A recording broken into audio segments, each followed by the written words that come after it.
Hello, everyone. This is Raul Ruiz.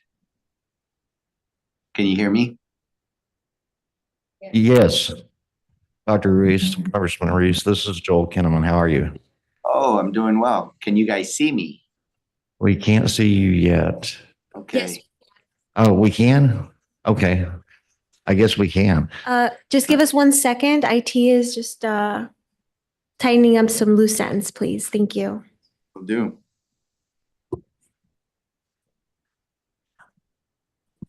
All right. We're going to call the meeting to order. The regular meeting of the Desert Community College District Board of Trustees is now called to order at 9:33 a.m.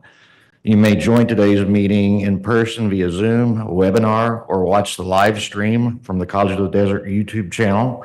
These links are accessible by visiting the College of the Desert homepage. At this time, we will do the roll call. President Hope, please proceed with the roll call. Student Trustee Robles. Here. Trustee Sanchez Fulton. Trustee Meyer. Here. Trustee Pettis. Trustee Oden. Here. Trustee Kinnaman. Here. At this time, we would like to do the Pledge of Allegiance, and I would like to know if Trustee Oden would like to lead us in the pledge today.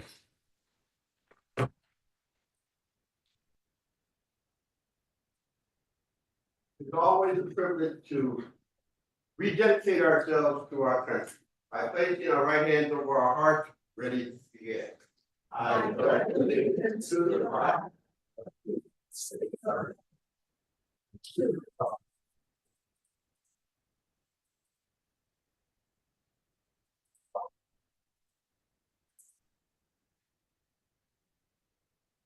Thank you, Trustee Oden. At this time, we will move into swearing in of trustees. And we have Mr. Meyer, Mr. Oden, and Ms. Sanchez Fulton here. And Congressman, do you mind swearing in our new trustees? And I think we have you on mute. I don't mind at all. I can't see you all, but normally you would all be, I do now. So all We see you. excellent. That's the most important part. Will those that will be sworn in stand up and raise your right hand and repeat after me and include your own name, please. I Ron Mary Oden, Jane Sanchez, do solemnly swear do solemnly swear that I will support and defend the constitutions of the United States I will that solemnly I swear to support the Constitution of the United States and the Constitution of the State of California and the support the Constitution of the State of California against all enemies, foreign and domestic, against all enemies, foreign and domestic, that I will bear true faith and allegiance to the Constitution of the United States that bear true and allegiance to the Constitution of the United States and the Constitution of the State of California, and the Constitution of the State of California. that I take this obligation freely I take this obligation freely without any mental reservation or purpose of evasion, this obligation freely without any mental reservation or purpose of evasion, and that I will well and faithfully discharge the duties upon which I am about to enter. I and will well and faithfully discharge the duties upon which I am about to enter. Thank you very much. And Congratulations. thank you, sir. Yeah. Thank you.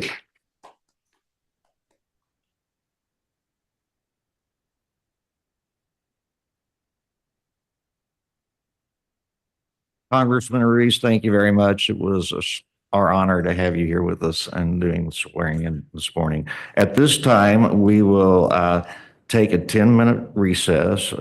with our newly elected trustees, and they can join some of their friends that have come here to witness this and take some pictures and do those types of things. So right now we are at 9:37, so we can reconvene at 9:47. Thank you. All right.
open session. Thank you. Yeah, that's yours. It's a different looking. That one's yours. Okay, we will now reconvene into open session. Pursuant to Board Policy 2210, officers of the board will now implement its official system of rotating offices. At this time, the next in rotation for the chair is the clerk. I occupy the position of clerk. So I am next in rotation for chair. And I accept this rotation subject to the confirmation and support by a majority vote of the board. And do I have a motion to approve the clerk's rotation to chair under Board Policy 2210?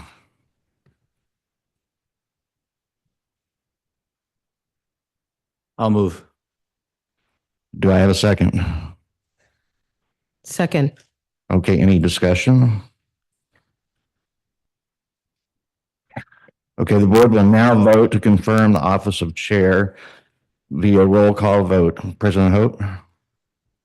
Student trustee Robles. Aye. Trustee Sanchez Fulton. Aye.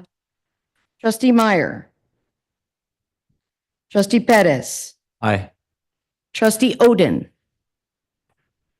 No. Trustee Kinnaman. Aye.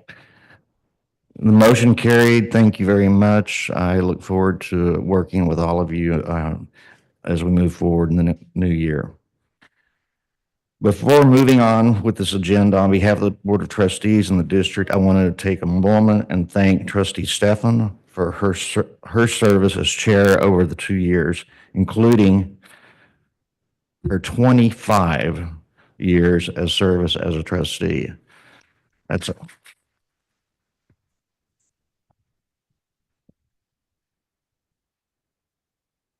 I remember first meeting Trustee Stefan when being interviewed as the superintendent president and her being signing my first contract. And so, of course, I have a warm place in my heart from that memory and throughout working with her.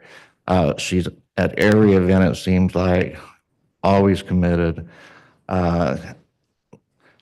steady-handed, and working with the board and working with staff.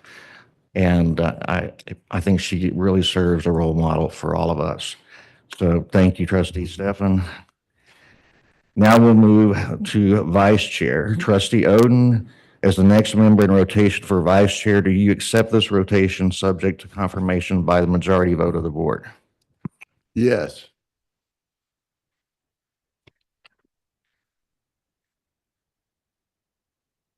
Do I have a motion to approve Trustee Odin's rotation to Vice Chair under Board Policy 2210? I so move.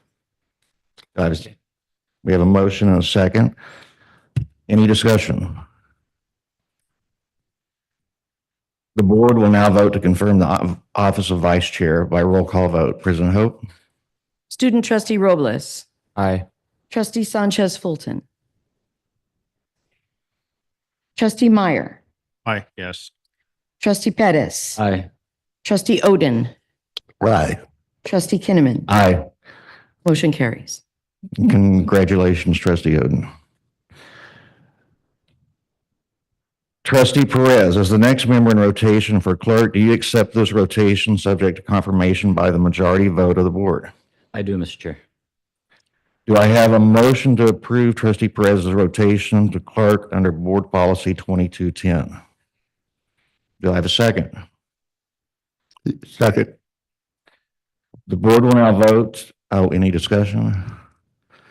The board will now vote to confirm the office of the clerk. President Hope? Student trustee Robles. Aye. Trustee Sanchez Fulton. Aye. Trustee Meyer. Aye. Trustee Pettis. Aye. Trustee Odin. Aye. Trustee Kinnaman. Aye. Motion carries. Congratulations, Trustee Perez. Secretary, we will now move to confirm non-officer appointments as outlined in Board Policy 2210. Per the board policy, the superintendent president shall act as secretary of the board. Therefore, no motion is needed to confirm this office, and interim and the interim superintendent, President Hope, will continue as the secretary. Our liaison, for Auxiliary and College of the Desert Foundation under Board Policy 2210, the past board chair will represent the Board of Trustees on the Foundation Board of Directors. Without a past board chair at this time, I will accept nominations to confirm the appointment.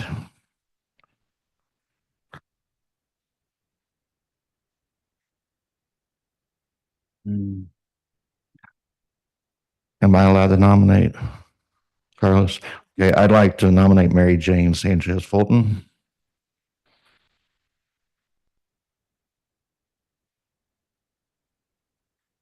Do you accept the nomination?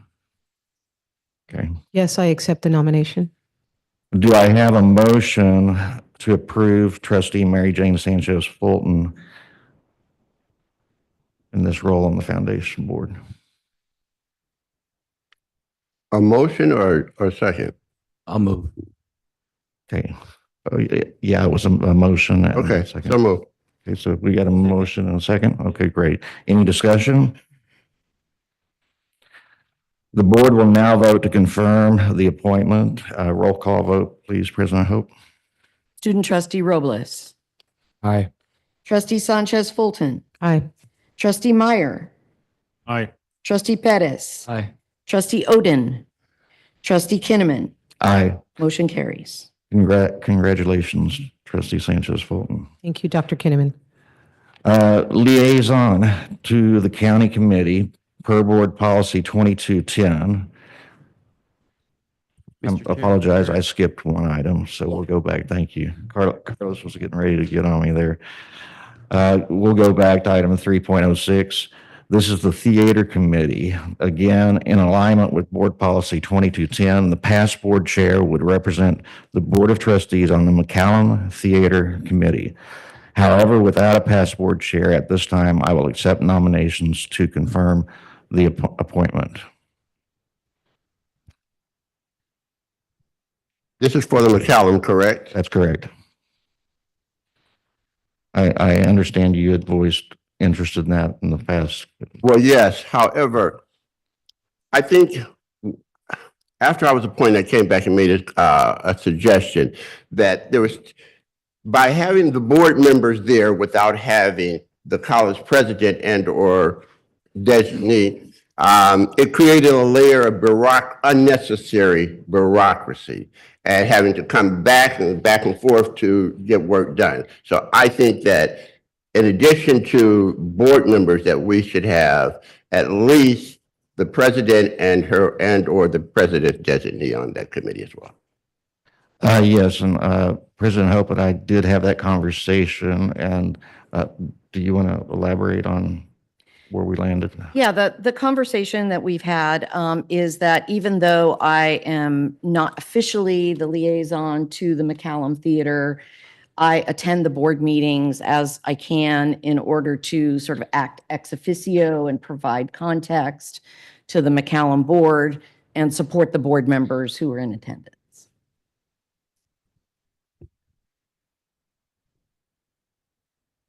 Supposed to be an official? And it's the board's decision how they want to handle it, but that is what we've been doing to this point to address the issue that you described. All right. I think it should be official. And I'm not sure, we have an agreement with the McCallum on who's on the board. And I believe the agreement, I can't recall, it may have changed over time, has written in it the superintendent president.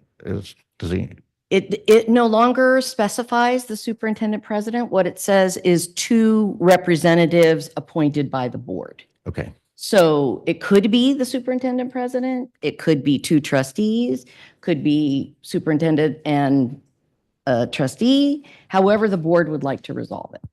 Okay. Well, Mr. Chair, I think it's important to have a trustee there, but I think it's also important to have representation from the college staff there, because they can hear the information directly and get to work on it without having this back and forth.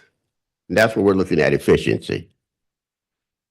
So for the organizing part of the meeting, can we approve the trustee? And then Carlos, how would you suggest that on the other part with the superintendent president, we address that? Is that something we would do in this meeting as part of the organizing, or what, do you have a recommendation? Sure. I would confer with general counsel. Sounds like a nodding yes. So what I would recommend is that the item on the agenda is to appoint a trustee. That's what you've noticed here. I think that it is at the board's discretion to add this in a future agenda item to address that if possible.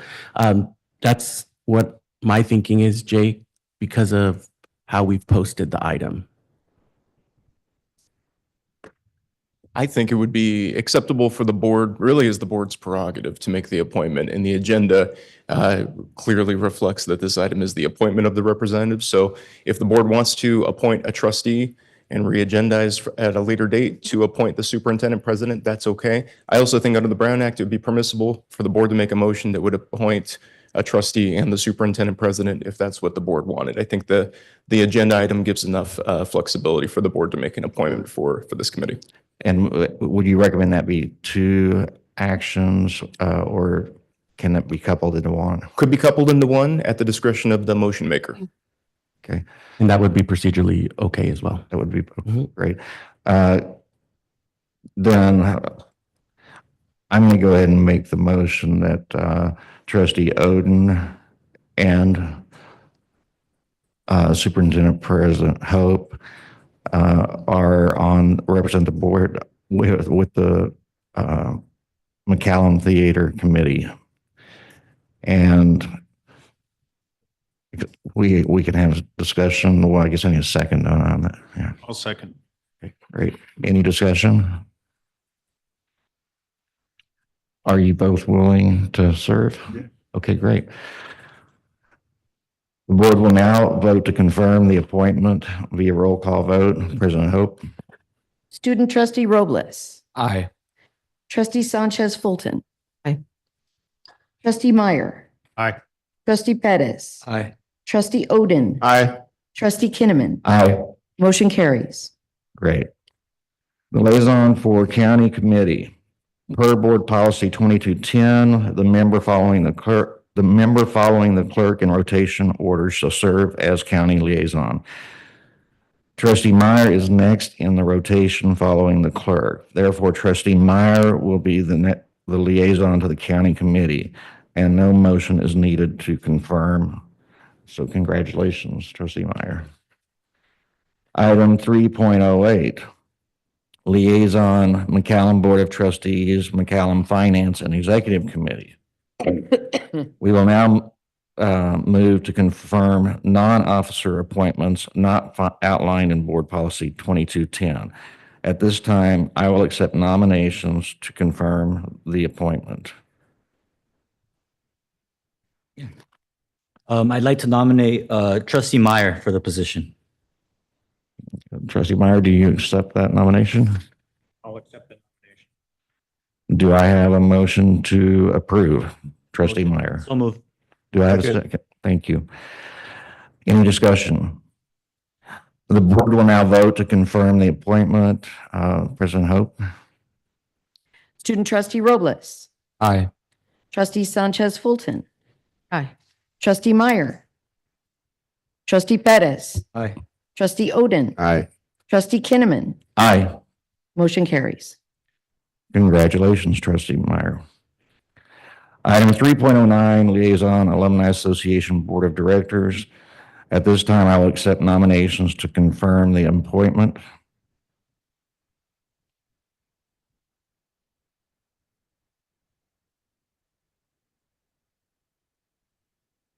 So move. I'll appoint myself. Yeah, I'll second that. Okay, great. Do I have a motion to approve trustee Perez? Oversight. Oh, we did the motion second, didn't we? I'm sorry. It's okay. Any discussion? We'll stumble through this a little bit today, I'm sure. Any discussion? All right. Roll call vote, please, President Hope. Student trustee Robles, Aye. trustee Sanchez Fulton, Aye. trustee Meyer, Aye. trustee Pettis, Aye. trustee Odin, Aye. trustee Kinnaman. Aye. Motion carries. Congratulations, Trustee Perez. Thank you. Item 3.10, liaison to the Citizens Bond Oversight Committee. At this time, I will accept nominations to confirm the appointment. I'd like to self-nominate for that committee. Okay, Trustee Sanchez Fulton has expressed interest in self-nominating. Do I have a second? Second. Any discussion? The board will now vote to confirm the appointment. Roll call vote, please, President Hope. Student trustee Robles, Aye. trustee Sanchez Fulton, Aye. trustee Meyer, Abstain. trustee Pettis, Aye. trustee Odin, Aye. trustee Kinnaman. Aye. Motion carries. Great. Congratulations, Trustee Sanchez Fulton. Parliamentarian, Dean Maldonado, are you willing to continue serving as the board's parliamentarian? Are there any objections to appointing Dean Maldonado as parliamentarian? Okay, hearing none, Dean Maldonado will continue to serve as a parliamentarian. Thank you. And congratulations. Or condolences. Yes. Okay. Agenda item 4.01, board meeting agenda pursuant to Government Code Section 54954.2B2. The board may take action on items of business not appearing on the posted agenda upon a determination by a 2/3 vote of the board, or if less than 2/3 of the members are present on a unanimous vote of those present, that there is a need to take immediate action and that the need for action came to the attention of the local agency subsequent to the agenda being posted as specified. Do we have any items be added? All right. Are there any additions, corrections, or deletions to the agenda for November 15th, 2024? Seeing none, the agenda stands as presented. Public comments. Item 5.01, request to address the Board of Trustees regarding regular agenda items. Remote public participation is allowed and will be accepted in person by email to otp@collegeofthedesert.edu during the meeting and submitted for the record, or by using the raise your hand function by joining the Zoom link. Pursuant to District Administrative Procedure 2345, each speaker will be allowed a maximum of 3 minutes per topic. 15 minutes shall be the maximum time allotment for public speakers on any one subject, regardless of the number of speakers at any one board meeting. At the discretion of the majority of the board, these limits may be extended. All comments must be submitted or brought forward prior to the end of the public comments section. As an additional note, this item is intended for members of the public who wish to speak regarding regular agenda items. An opportunity to address the board on matters not related to the agenda will be available during item 19.01 of today's agenda. Irene, do we have any public comments? Trustee Kinnaman, we received one public comment to address the board from a member of the public, Eric Menendez. He would like to speak on agenda item 23.02. Great. Thank you. Hello, my name is Eric Menendez. I'm with the Joshua Tree Gateway Communities Alliance. First of all, congratulations to the new trustees and Mary Jane. I met her at the Desert Hot Springs State of the City event. And what we're working on is a very hospitality focus. So we're trying to bring the high desert and the low desert together with the concept of gateway cities and gateway communities. And I have interacted with College of the Desert through my prior business in the past, your community, your intern center and your programs there, and the Pride folks that do a great job representing. And I just want to, say, I think the Palm Springs campus, as I was talking to Dr. Hope at the groundbreaking, it's such an important thing. And I'm so glad we're moving forward with it.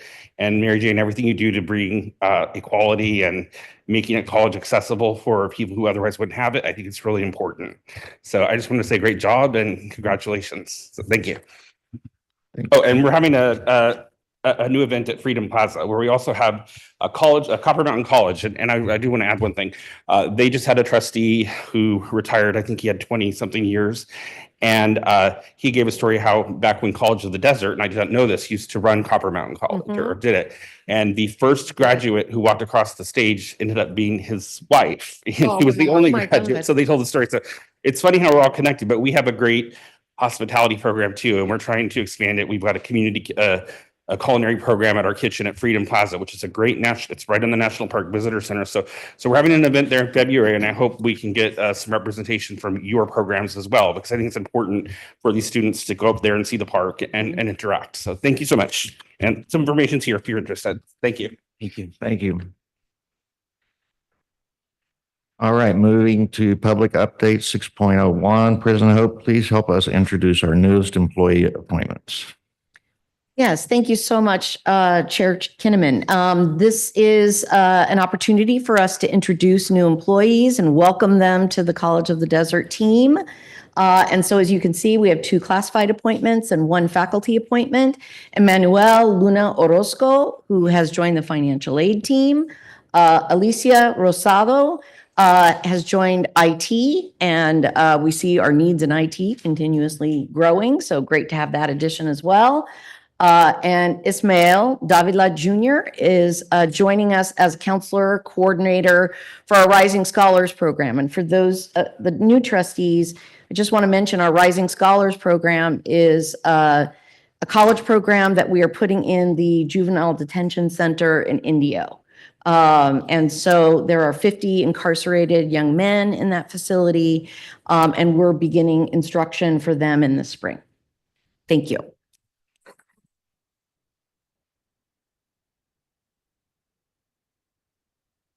Thank you, President Hope, and congratulations to our newest employees. Welcome to the family. Moving to our item 7.01, approval of regular meeting minutes. Are there any additions, corrections, or deletions to the regular meeting minutes of November 15th, 2024?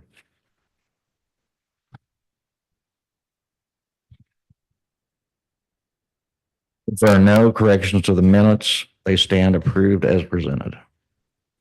Okay. Reports, Associated Students of College of the Desert, Caden Olson. Trustee Kinnaman, so Caden Olson wasn't able to read his report, but it was included in the record. And we did receive a report from Kathy Abbott from the foundation. Okay, and she's next on the list. So Catherine Abbott, COD Foundation Executive Director.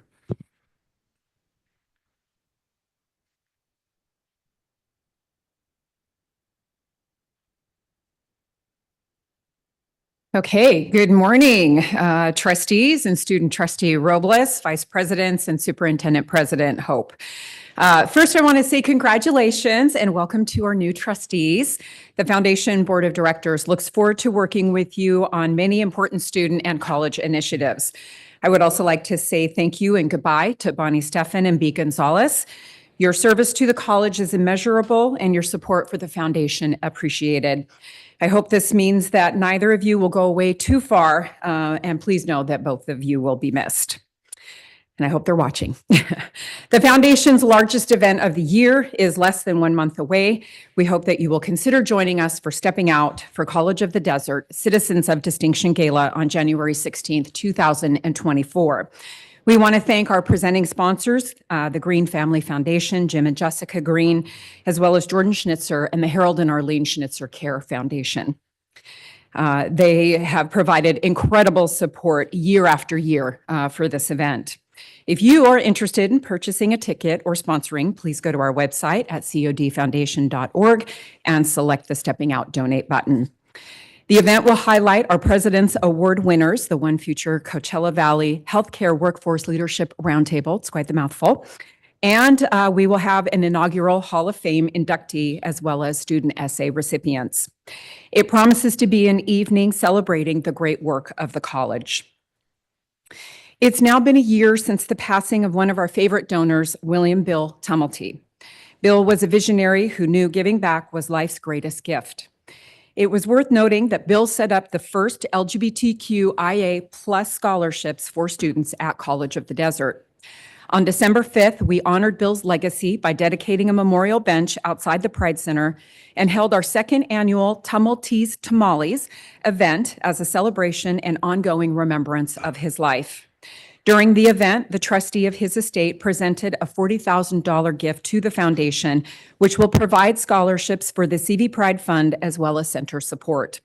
Bill's friends and Desert Sparkle partners in crime also donated an additional $6,500. I want to thank President Hope and Trustee Oden for attending the event. It made a big impact on the donors who are carrying on Bill's legacy to support College of the Desert. On December 4th, 2024, the foundation held a poignant and moving event at the Palm Springs Cultural Center, supporting our Dreamers Resource Center and Edge Pledge. The movie Invisible Valley weaves together disparate stories of undocumented farm workers, wealthy snowbirds, and music festival goers over the course of a year in California's Coachella Valley. The movie was originally shown at the Santa Barbara Film Festival and was accepted into dozens of other film festivals, but unfortunately, the pandemic canceled all additional showings. This is the first time the documentary has been seen in the Valley to a wider audience. 90 guests attended a VIP reception where they heard from our COD expert, counselor Jose Simo, and director Katie Chartier. The movie's producer, Mary Pola, donated $10,000, and our guests quickly matched her gift with all funds benefiting the Dreamers and Pledge programs. Former Palm Springs Mayor Rob Moon led an informative Q&A with Ms. Pollard and producer Aaron Marr to approximately 300 guests that were in attendance. Inquisitive audience members had dozens of questions for the producers, eager to learn more about those who are part of the agriculture fabric of the East Valley, a community vital to this region's economic success and all of whom are working towards a better life. We were proud to be the first organization to bring the movie to our region. I would like to bring up Counselor Jose Simo. Is he here?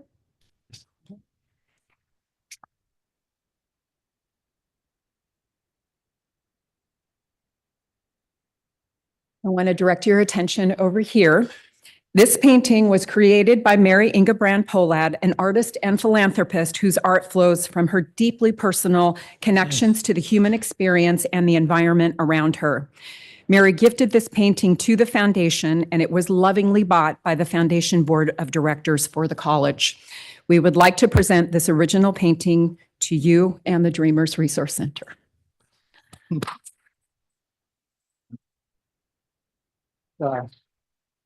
Thank you so much. Cool. And with that, I want to wish everybody a very happy holiday. Thank you. Thank you. Wow.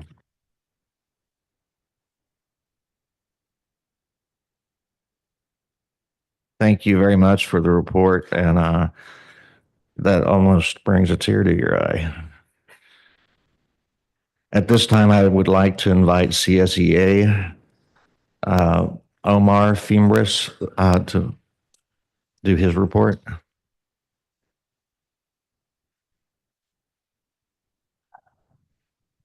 Amazing. Good morning, Interim Superintendent President Hope, Board of Trustees, and Vice Presidents.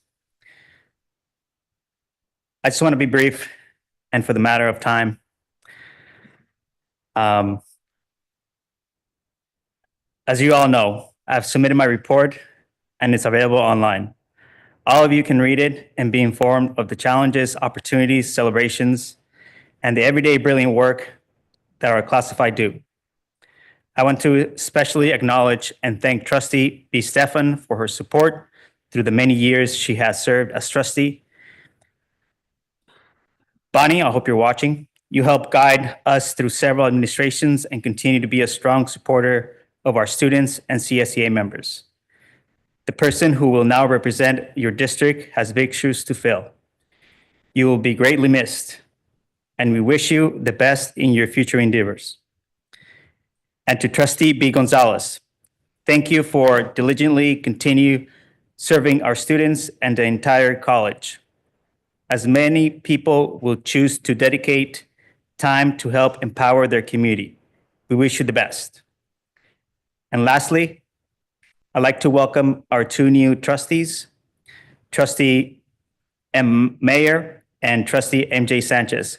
CSEA welcomes you to the College of the Desert with open arms, and we are looking forward to working with both of you for the well-being of the entire college. Thank you. Hope everyone enjoys the holidays and the winter school break. Thank you. Thank you. Okay, at this time, we will ask the College of Desert Adjunct Association, Catherine Levitt. So we did not receive a report from her this month. Okay, thank you, Irene. College of the Desert Faculty Association, Oceana Collins.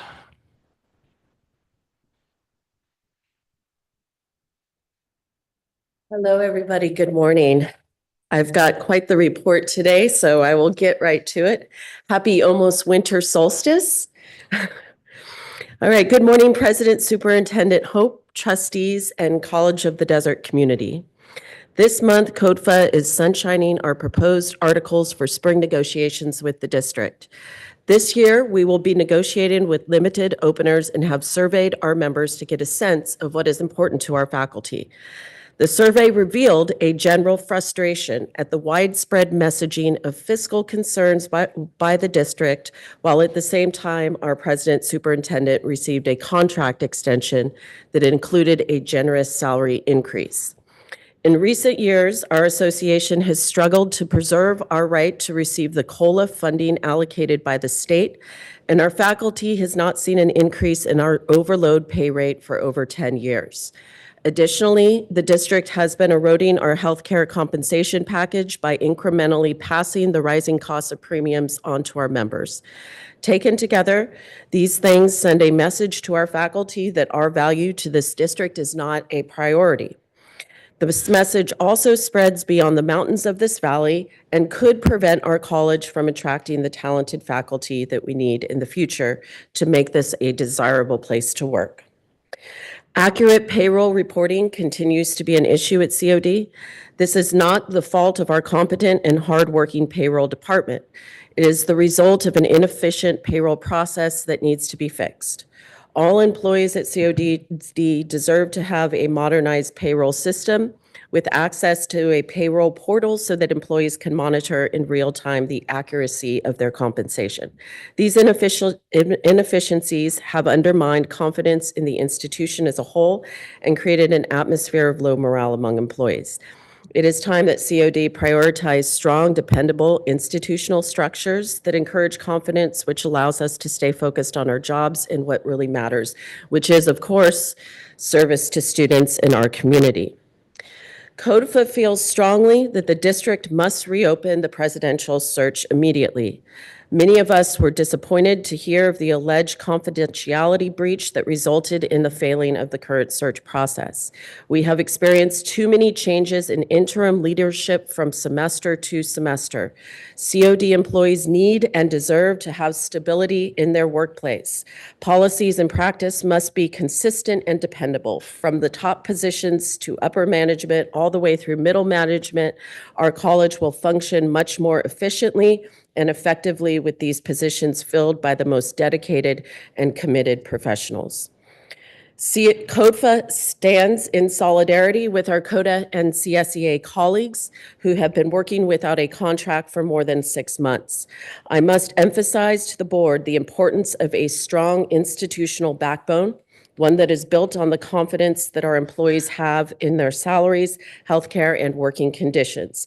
Working without a contract creates an atmosphere of insecurity, fear, and mistrust. CODFA would like to recognize the service and dedication of the outgoing trustees, Bonnie Steffen and B. Gonzalez. A special thanks to and appreciation to Trustee Gonzalez's willingness to communicate with and support faculty. It is a very important bridge to have between the faculty and the board members. In addition, we would like to extend a warm welcome to the new trustees, Mark Myers and Mary Jane Sanchez Fulton. We look forward to collaborating with you to continue to develop and strengthen College of the Desert. To conclude my report, and in the holiday spirit of unity and grateful celebration, I would like to take a moment to honor some of the outstanding work being done by our dedicated faculty. Professor Yolanda Bender helped 4 students receive a scholarship to attend the California Association of Assisted Living annual conference held in Indian Wells. This conference introduced the students to a segment of the hospitality healthcare industry that most students do not know about or consider. And as a result of this opportunity, one of our hospitality students has been offered an internship. Professor Bender, along with the Office of International Education and the Hospitality Management Program, are actively working on a robust itinerary of experiential educational opportunities for students that are visiting COD in February from Kansai University of International Studies in Kobe, Japan. This will be the second year that the students visit COD as part of a multinational program started by Kansai University and funded by the government of Japan. Amazing and beautiful things continue to happen at the Marks Art Center. A huge shout out to Professor Emily Madigan and Andrea Calderon for their energy and efforts in this particularly important creative outlet on campus. Our COD theater program was honored with 2 Desert Theater League awards for our production of Guys and Dolls. Many of our theater students have been cast in shows in several community theater productions. We are so proud of our Roadrunner thespians. The College of the Desert Cyber Competition Team has made waves in the world of cybersecurity, achieving its best results yet in the National Cyber League competitions. This year, team members competed alongside more than 10,000 students from over 500 colleges and universities nationwide. Our team placed 24th in the experienced student bracket, surpassing prominent institutions such as UNLV and CSUSB. Of note is the success of the team Not Today, Wile E. Coyote, which achieved an impressive 20th overall ranking in the team games category. This team played with exceptional skill, collaboration, and perseverance throughout the entire competition. Their achievement is not just a highlight of the year, but a source of inspiration for future participants. Our adult basic education program helps adults in the community complete their student high school diplomas through online COD courses in subjects like math, English, fine arts, health, and more. This semester, our high school diploma instructors and staff worked tirelessly to support students, leading to 83 course completions. These often overlooked students have shown incredible perseverance, and the dedication of our faculty and staff has played a key role in their success. A shout out to our ABE department for their hard work and outstanding results in helping these students achieve their goals. We would also like to highlight the work of Dr. Frank Ramirez and the Career and Workforce Solutions Center. Dr. Ramirez spearheaded the Career Navigator program. This dynamic initiative challenges students to complete 10 targeted career development events designed for students to gain the skills needed to thrive in today's competitive job market. Upon completion, participants earn a certificate in a professional portfolio, equipping them with the tools to be successful in the workforce. I would also like to just informally say, I really want to say thank you to VP Galindo for working closely with our association. I would like to say thank you to VP Martinez Garcia for also working closely, VP Burnell for working closely with us, and also Superintendent President Hope, because again, without all of us collaborating together, it really is pointless. So I do appreciate the collaborative nature of our work that we have done together. I just think there's a lot more work to be done. So, I wish you the best, Rod Garcia, VP Garcia, on your adventures in the future. So thank you very much. We wish you all in the Roadrunner community a peaceful and happy holiday season. Take care, everybody. Thank you, President Collins. Do we have an academic senate report from Corbin Wild? We did not receive one this month. Okay, thank you. Governing Board, Student Trustee Robles. Good morning, College of the Desert students, faculty, staff, and fellow trustees. This previous month has been productive as always, with many meetings, events, and finals completed. I just want to thank all professors and congratulate all students for their hard work over the last semester. Just after November's Board of Trustee meeting, Ascot had the opportunity to attend Advocacy Academy, held by the Student Senate of California Community Colleges in Sacramento. Throughout the weekend, we attended multiple learning sessions and heard from many influential speakers at the podium. Sbeide Viveros Walton stood out to me as she spoke on the state's initiative for the SEA, which got me thinking about COD's efforts with guided pathways. I want to encourage those involved with creating guided pathways to keep moving forward, and I hope their efforts result in success. In the beginning of December, I had a meeting with President Hope, Kaden Olson, Nicholas Robles, and Isabella Valoro on creating media for students of College of the Desert. Together, we spoke about a YouTube series titled You've Got a Friend, scheduled to highlight the people who make this campus great and tips for success. I am excited for the content that will be created. This month, there have been many events taking place, starting with the foundation's showing of Invisible Valley, which highlighted the disparity of our desert. Wealthy communities live miles apart from farming communities who more than often struggle. The film did an incredible job at highlighting the connection being created between communities and secured essential funding for the Dreamer Resources Center and Edge Pledge students. So thank you. Just yesterday, I was able to experience another community effort coming to light with the groundbreaking of the athletic stadium here in Palm Desert. Thanks to community tax dollars and the efforts of MAS, the athletics department will see a brand new facility created to better serve the athletes and students of the community. I also wanted to thank Emily Madigan and Andrea Calderon from the Walter N. Marks Center for teaching me so much as their student worker over the last year.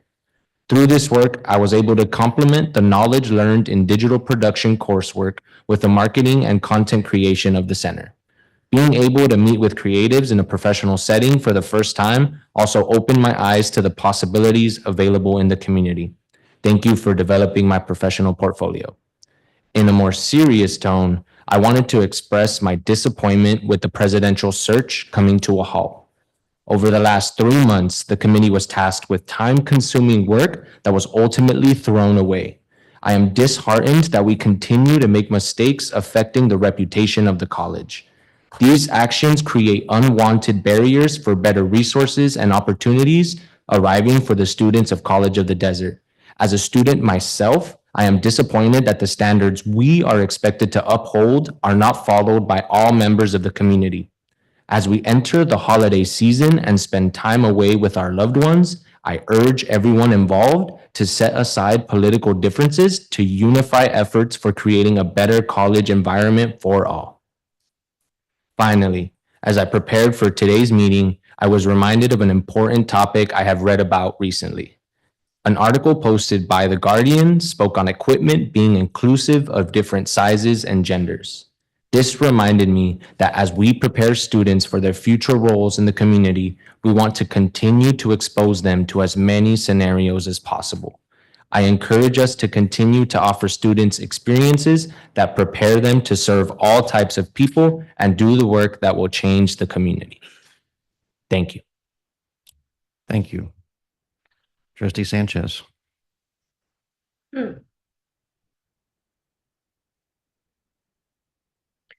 At this time, I wanted to thank the many volunteers, the community, the staff that I had to be here at this moment and standing with me every step of the way.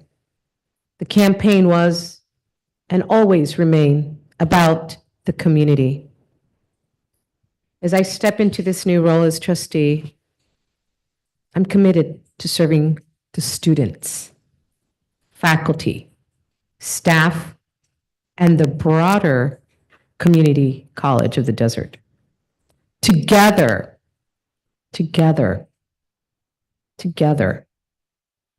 we will usher in a period of growth, healing, and most importantly, accountability. It is time, much time, to rebuild the trust and deliver the promises made to our community.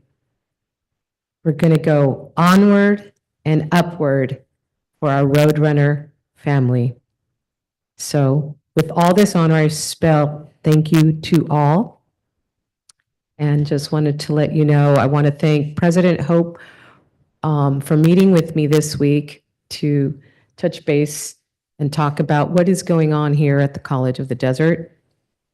I was blessed to have gone to that beautiful film. As a daughter of immigrants, it's very special to me to attend something so beautiful, very touching. And also yesterday, it was so beautiful because we worked so hard to open up that athletic field here at the College of the Desert. All the work that this faculty and all the staff to put these items together means a lot. A lot of people forget how much work it takes to put the nurse pinning celebrations, the graduations, and I just want to, from the bottom of my heart, thank you. And whatever I could do, my door is open. My number is 760-303-1819. Whatever you need to talk to me about. Thank you so much. Thank you. Trustee Meyer. Yeah, as the newest member on the board and no experience on the board, I want to thank my supporters for taking me this far. Trustee Mayor, I'm sorry for interrupting. Is your microphone on? Is it Yeah, green? it's on. Okay, perfect. It's Thank red. you. Can you bring the mic closer to you so we can hear you? Thank you. Move my chair closer. Okay, I'd like to thank my supporters for getting me this far. It won't let you down. This last few weeks after it was clear I was going to become a trustee, I've met many people here at the college. I've attended many events, very encouraged and excited to be here. I will apologize. I've met so many people. I'm having a hard time remembering all the names. So if you come up and talk to me, then we've talked before and you get this blank look, it's probably because I'm searching for the name. I have been very encouraged. One of the things I've been thinking about is, the support of the college. Where would I fit in? How would I fit in? And everybody I've talked to is very enthusiastic about the college and its future. Yes, it is growing. The enrollment numbers are up. Things are looking a little better. It's trending in the right way. And our goal here is to keep that trend going with new ideas and support the existing ones.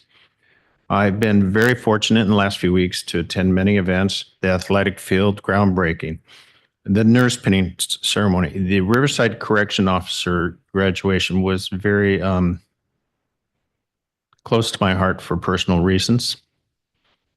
And also Rod Garcia. I was there yesterday watching you. Wish you would stay.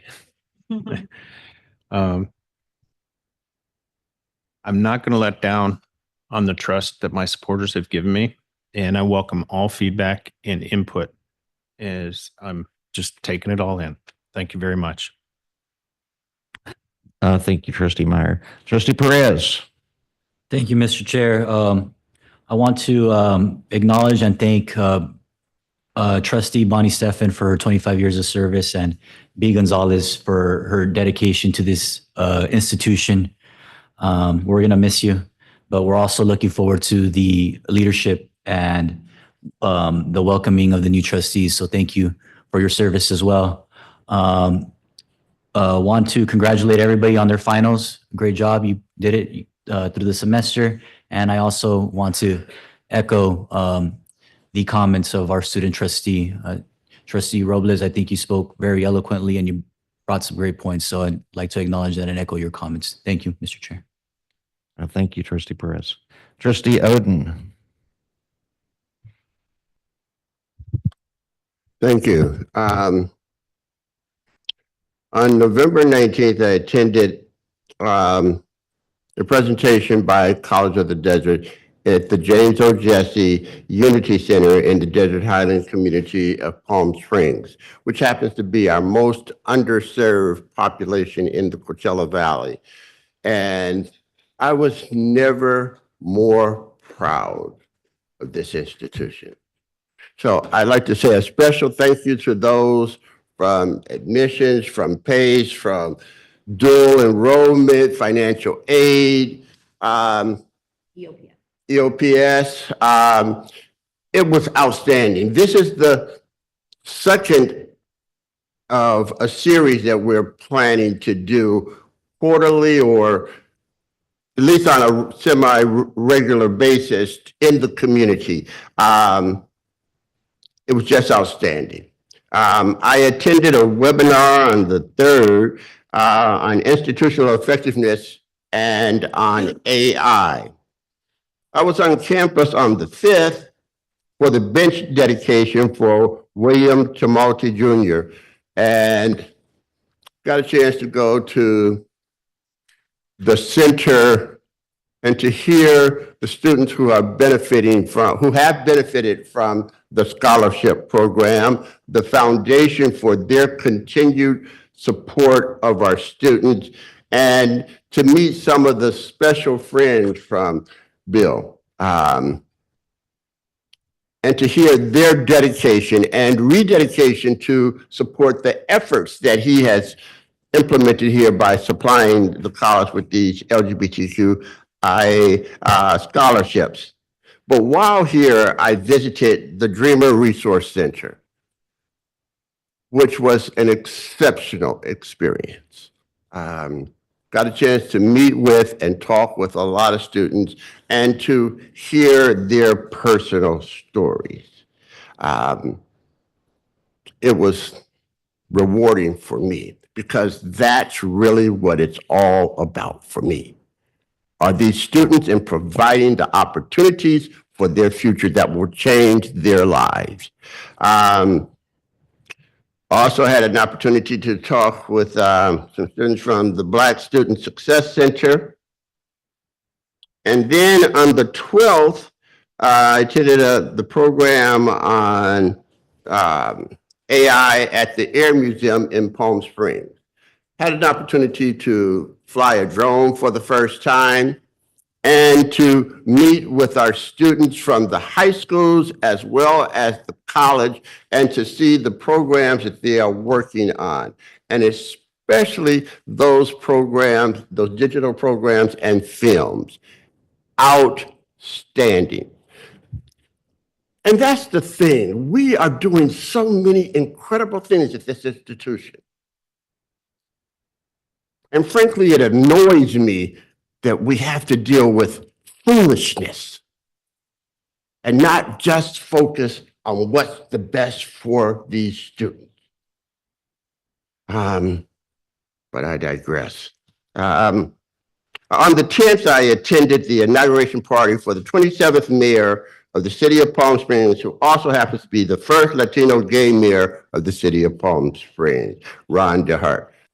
Congrats, my friend. And wanted to say, being here is important. And how we treat one another is important. I want to say a special thank you to B. Gonzalez. She and I did not agree in terms of our votes, but there was never a disagreeable word between us. She served, and I think she served well. Thank you. To Bonnie, we go way back, to our legislative visits to Sacramento to talk to our representatives about supporting our students here on this campus. And Bonnie's always been so strong in her support for the students of this campus. You will be missed. I'd like to say a special welcome to our new people because we appreciate you. The community has decided that you are the people, and I want you to know that I am committed to work with you to the best of my ability. Got a chance to see one of my dear friends today, Dr. Cronin. Here on campus, it was wonderful to see him and that he's doing well. And to Rod, I'd like to say thank you for your service to this institution. I think you've done a stellar job. The reports came clearer, the presentations were better, and it saddens me that you're leaving.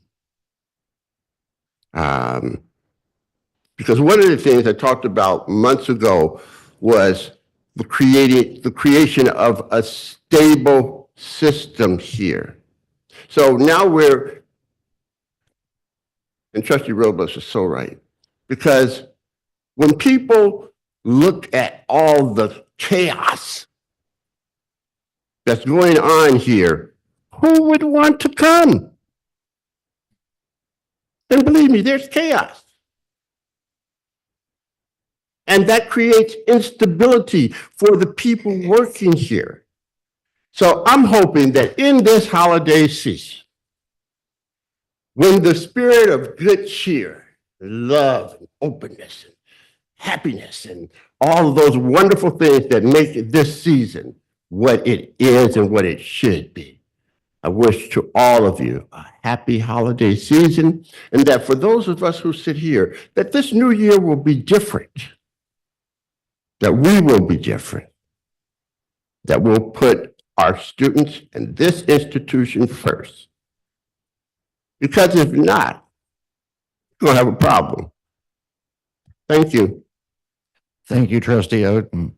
And thank you for your remarks, my colleagues. It is a time when we need to lean in and not lean out.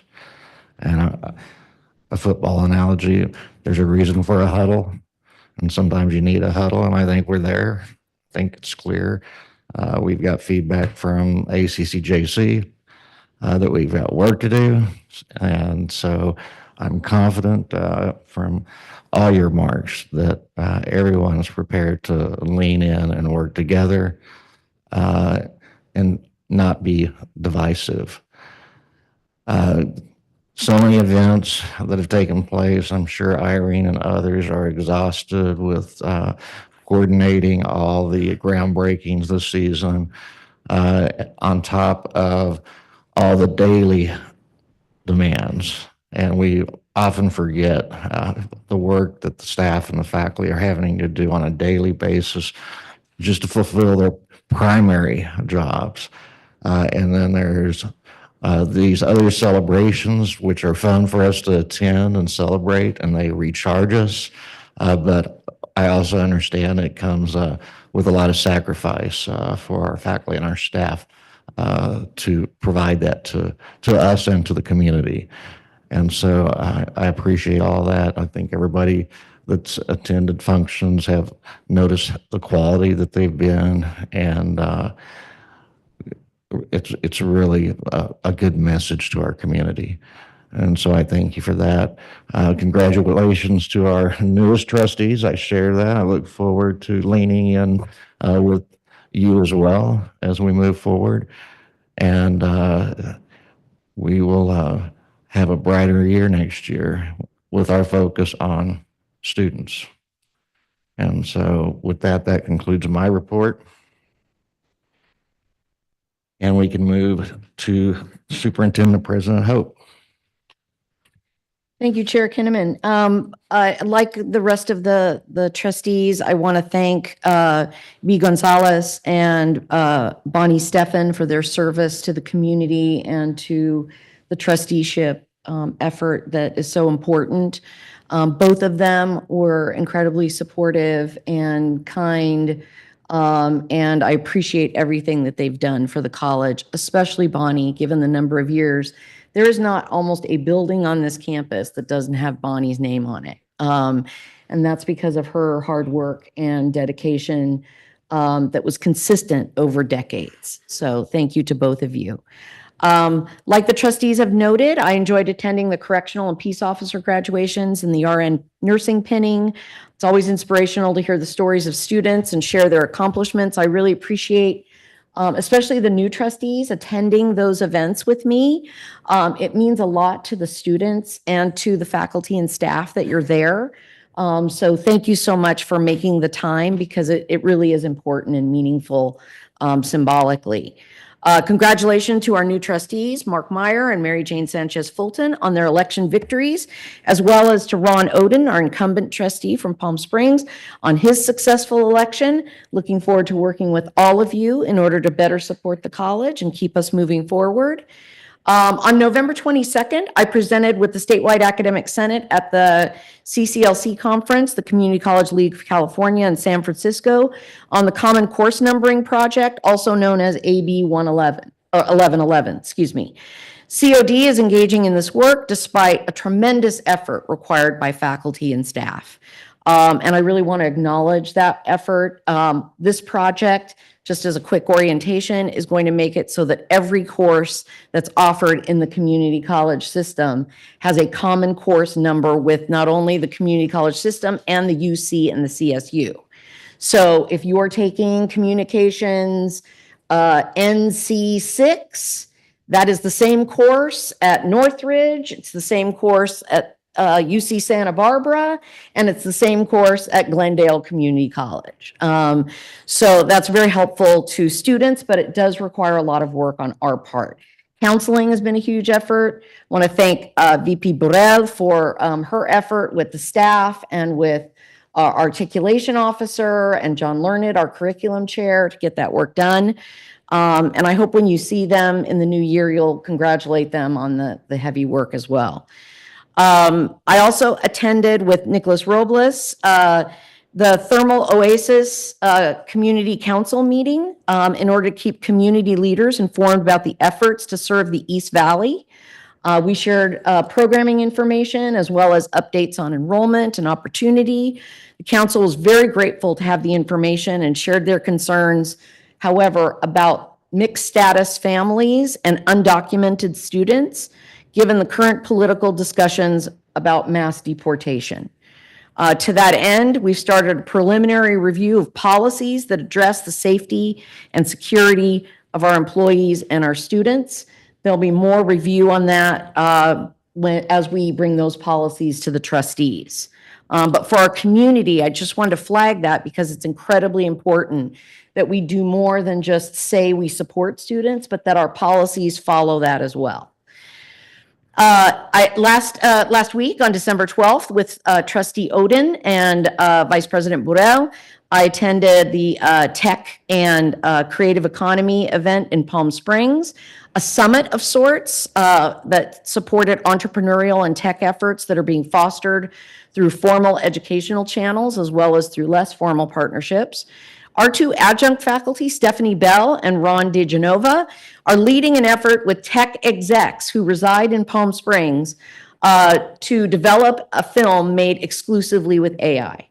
The film will be featured in the Short Film Festival in Palm Springs in June. 9 students are developing the film with the support of the faculty and our experts. We're hoping to preview the completed project in February when the submission is due for the film festival. And I just want everyone to know how incredibly proud we all are of our faculty and our students. The faculty were a little trepidatious at first because they had to go into it as learners. But one of the things I really loved is Professor DeGenova explained the way that he's sort of reconciled it is it's just like that moment in time when films were adapting to having talking, right? And so everybody said, no, talkies are going to ruin films, which is what a lot of people are saying about AI. And we need to, in the spirit of lean into this technology rather than run away from it. So more on that as we go. I also wanted to acknowledge the work that Nicholas Robles and Isabella Valoro are doing with our ASCOD team to do a lot of things that are going to help students, I think, know more about the resources that are available to them and also connect to the experiences that students are having. So thank you, Felipe and Kaden, for working on that project with us. I also want to acknowledge IT, who's transitioning some of our existing internet platform to the Scenic platform. It's going to be done in phases, and I can't tell you very many technical things about it because I don't understand it myself. But what I will tell you is that after a number of phases, our network will consist of a ring that's of service that's going to support broadband access better for our students in terms of speed and capacity. And that's everywhere from Mecca to DHS, right? It will affect every single site. So it's a huge effort. Congratulations to our IT team for taking that on. And then I also want to mention that we're wrapping up our first semester of the Power of Five internships. But next semester, we are adding new employers to our network. Thank you to the work of Craig Donahue and Catherine Abbott, who's been interfacing with a lot of our employers. Those employers include Southern California Edison, Imperial Irrigation District, Palm Springs Life, KESQ, the Palm Springs Air Museum, Living Desert, McCallum Theater, City of Indio, City of Palm Springs, and High Grade Materials. So we are looking to exponentially grow our internship opportunities through those relationships. I also wanted to note all of the trustees, your holiday is a little book to read over the break. Some of our faculty and staff are reading this book in order to advance the discussion and dialogue around data-informed culture in the community college. I know the author very well. I worked with him when I was at the chancellor's office. He is also affiliated with our Caring Campus effort, and he's been to the college already. So I thought it might be useful for the retreat that we might have in the spring, and also for you to be reading and understanding some of the same themes that the college staff and faculty are also discussing. So I hope you'll enjoy that. I also, Stephen, if you could call up the enrollment update. Trustee Meyer referenced this. I've got some really great news, and I've started to share it within the college community. We, as you know, have put a lot of priority on enrollment recovery.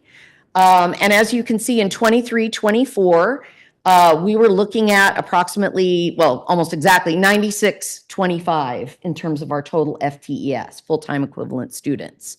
We need to get back to almost 11,000.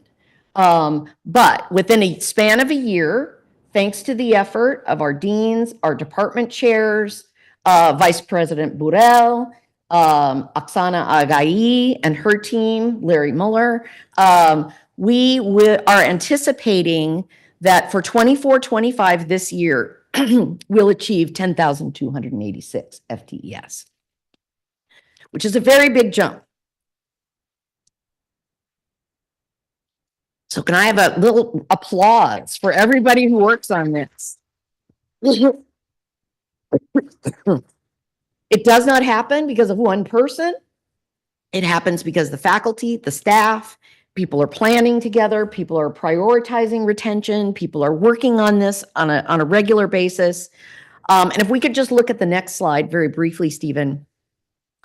One of the things that we are better able to do, thanks to the work that Vice President Burrell has been doing with the research team, is anticipate targets. We can have a way in real time to look at whether or not we are achieving those targets. And we are following scheduling principles that you see on the right-hand side, which are contributing to the growth that you see in that 10,200 FTES. So thank you, Vice President Burrell, for all the effort that you've put into this. Now we actually know which we did not know a year ago, how much the semester is going to cost. And we also will know how much FTES is going to be generated, and what's the revenue model going to look like. So these are huge steps forward, and I'm so proud of the college for getting to this place in a very short time. We've been having a lot of events as well and student services that contribute to enrollment. So we're looking to do other things, but I hope the board feels comfortable with where we're going because they really do look much better. And then finally, as you all know, Vice President Rodrigo Garcia has accepted the position of VP of Administrative Affairs at Saddleback Community College. He will start in his new position on January 6th. He has been a restorative presence at COD. He started working here about 8 weeks before I started. And we spent a lot of time together saying, do you know what this is? What is this? How does this work? Is this broken? Should we fix that? So he's been a great team partner. I really appreciate him. He's established important norms that were in place at one time, but for whatever reason, were not when we arrived. He's worked closely with instruction to establish projections.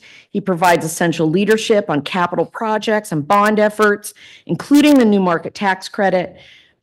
He will be missed, but he will be a tremendous asset to Saddleback Community College. So congratulations, Rod.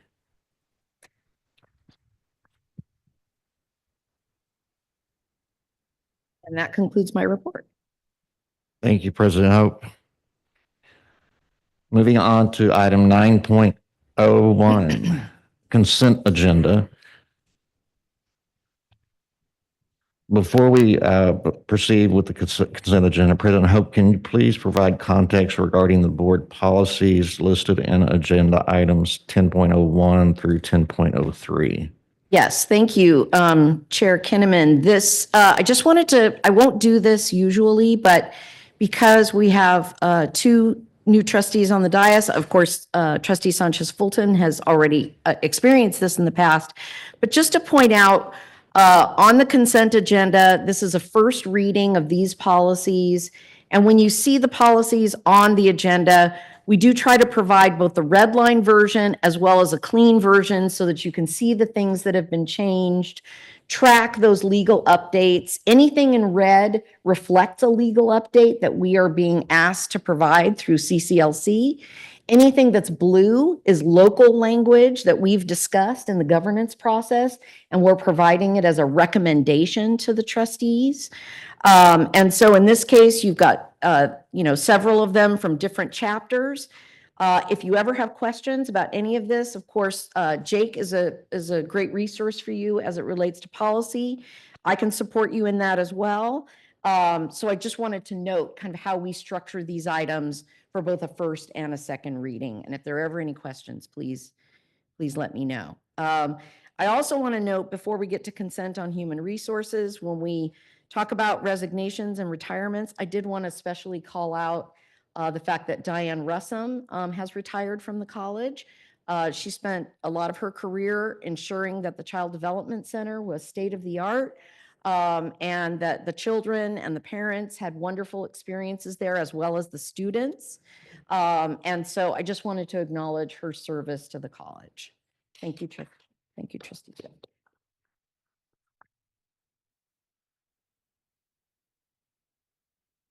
All right, moving on with the consent agenda. Any board member may request that an item be pulled from the consent agenda to be discussed and considered separately in the action agenda. Are there any requests separately? Any requests to separately consider any of the consent agenda items?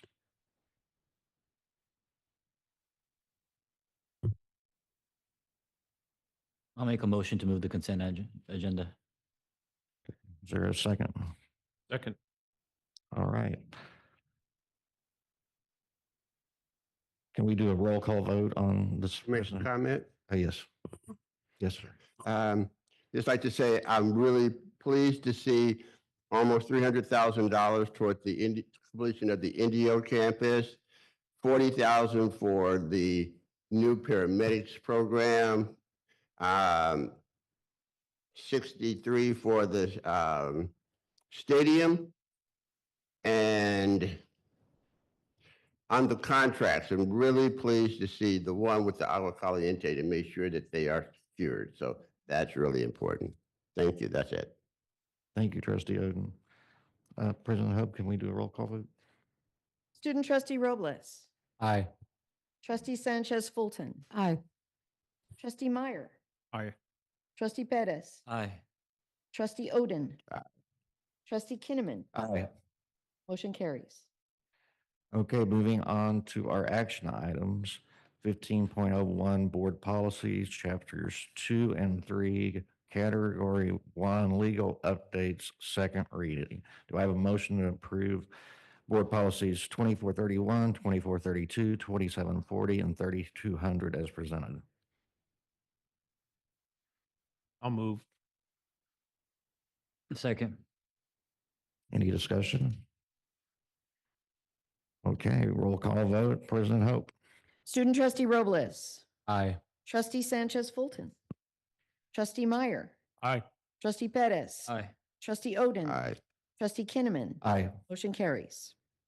Item 1502, Chapter 4, Board Policy 2, Board Policy, second reading. Do I have a motion to approve Board Policy 4240 as presented? I'll move. Thank you. Thank you. Any discussion? Yeah, I think that this is a very important policy that we're implementing. I think it's important for us to give our students second chances. Thank you. Okay, great. Thank you. Any additional discussion? All right, President. Kinnaman, can I- Yes. Oh, yes, certainly. I just thank you for that, trustee Pettis. One of the things that we are doing is working with student services, our transfer center, and our PIO office to make sure that students understand the changes in these policies, because that'll benefit their capacity to transfer. And a lot of students don't know about what's available to them in terms of making those kinds of improvements. So I want to thank those teams for working together to make sure students have a better understanding of what's available. Okay, great. Trustee Oden, did you have something? I was just wondering, how do we get that information out to the students, especially the students who need to understand it?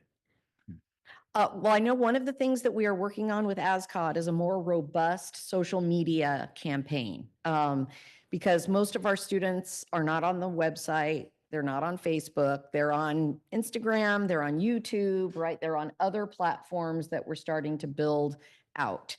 The other thing is we're talking about using our texting platform through EdSites, right, to push out some of that information as well. I think we're not quite there yet, but that's another medium.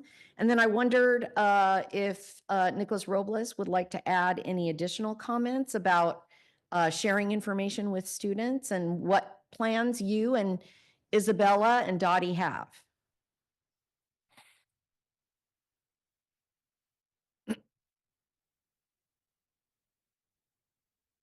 Good morning, trustees. President Hope. To answer that question, we are working with the Transfer Center to develop a video series really geared towards students on Instagram and TikTok to really talk to them without having them read a lot of information about this academic renewal process, as well as developing some handouts that the Transfer Center and the counseling staff can use as they're talking to some of these students.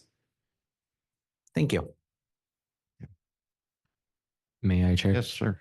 As a student myself, I've actually used this opportunity, and being a returning student, I think after COVID, there's a huge population that could possibly come back into the system. So I wanted to highlight the petition process on the COD website, where I got a response, I think in just a few days, which I think is part of this successful change in allowing for students to kind of age, and if they made mistakes, to move forward and still be able to succeed.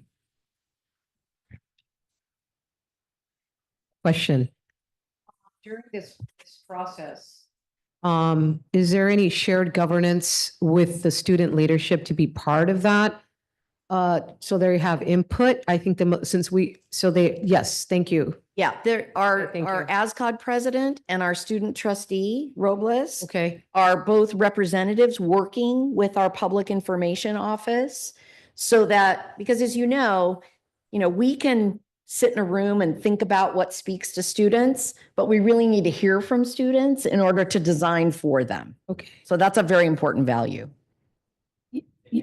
Yes, I have another question. I just love technology and AI. So, and I think the students, have you thought of other so is there a way you could address more students in real time?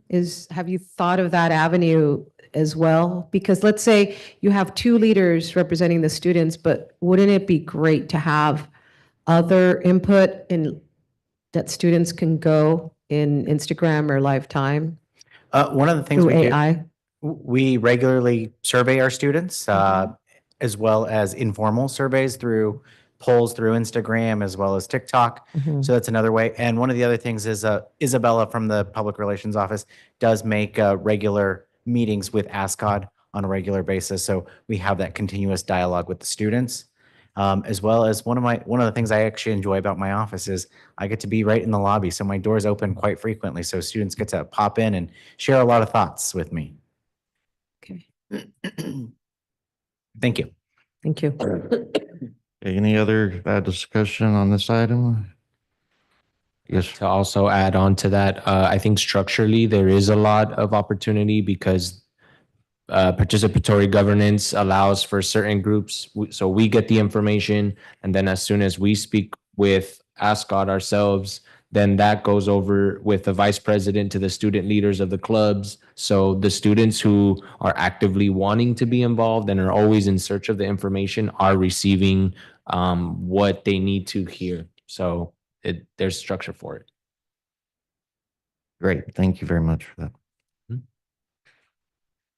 All right. So President Hope, can we have a roll call vote?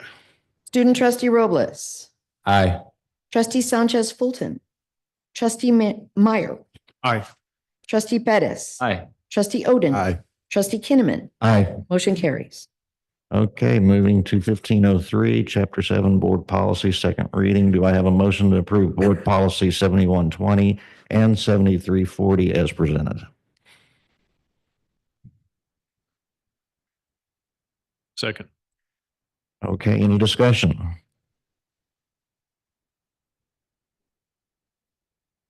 I think this is wonderful that we have diversity, equity, and inclusion in this mission. I'm just curious, have we thought of creating, as most California Community College has, a DEI position? I'm still new as a trustee, so I don't know if we have that in place. Do we?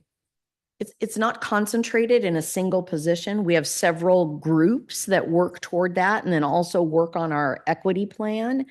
But I'll ask VP Galindo to address that question. Thank you, President Hope. So to answer the question, in human resources, we have a dedicated position. It's a compliance officer that reviews and goes over, whose main primary focus is to go review and go over our recruitment material to see that our pools are diverse, goes over the committee makeup to make sure we have diversity on that committee makeup. Essentially, this individual will also be responsible for our overseeing and implementation and updates in our EEO plan. We just made changes to that job description last month, so we are going to be flying it because now incorporated into that is the 504 and 508 compliance component as well.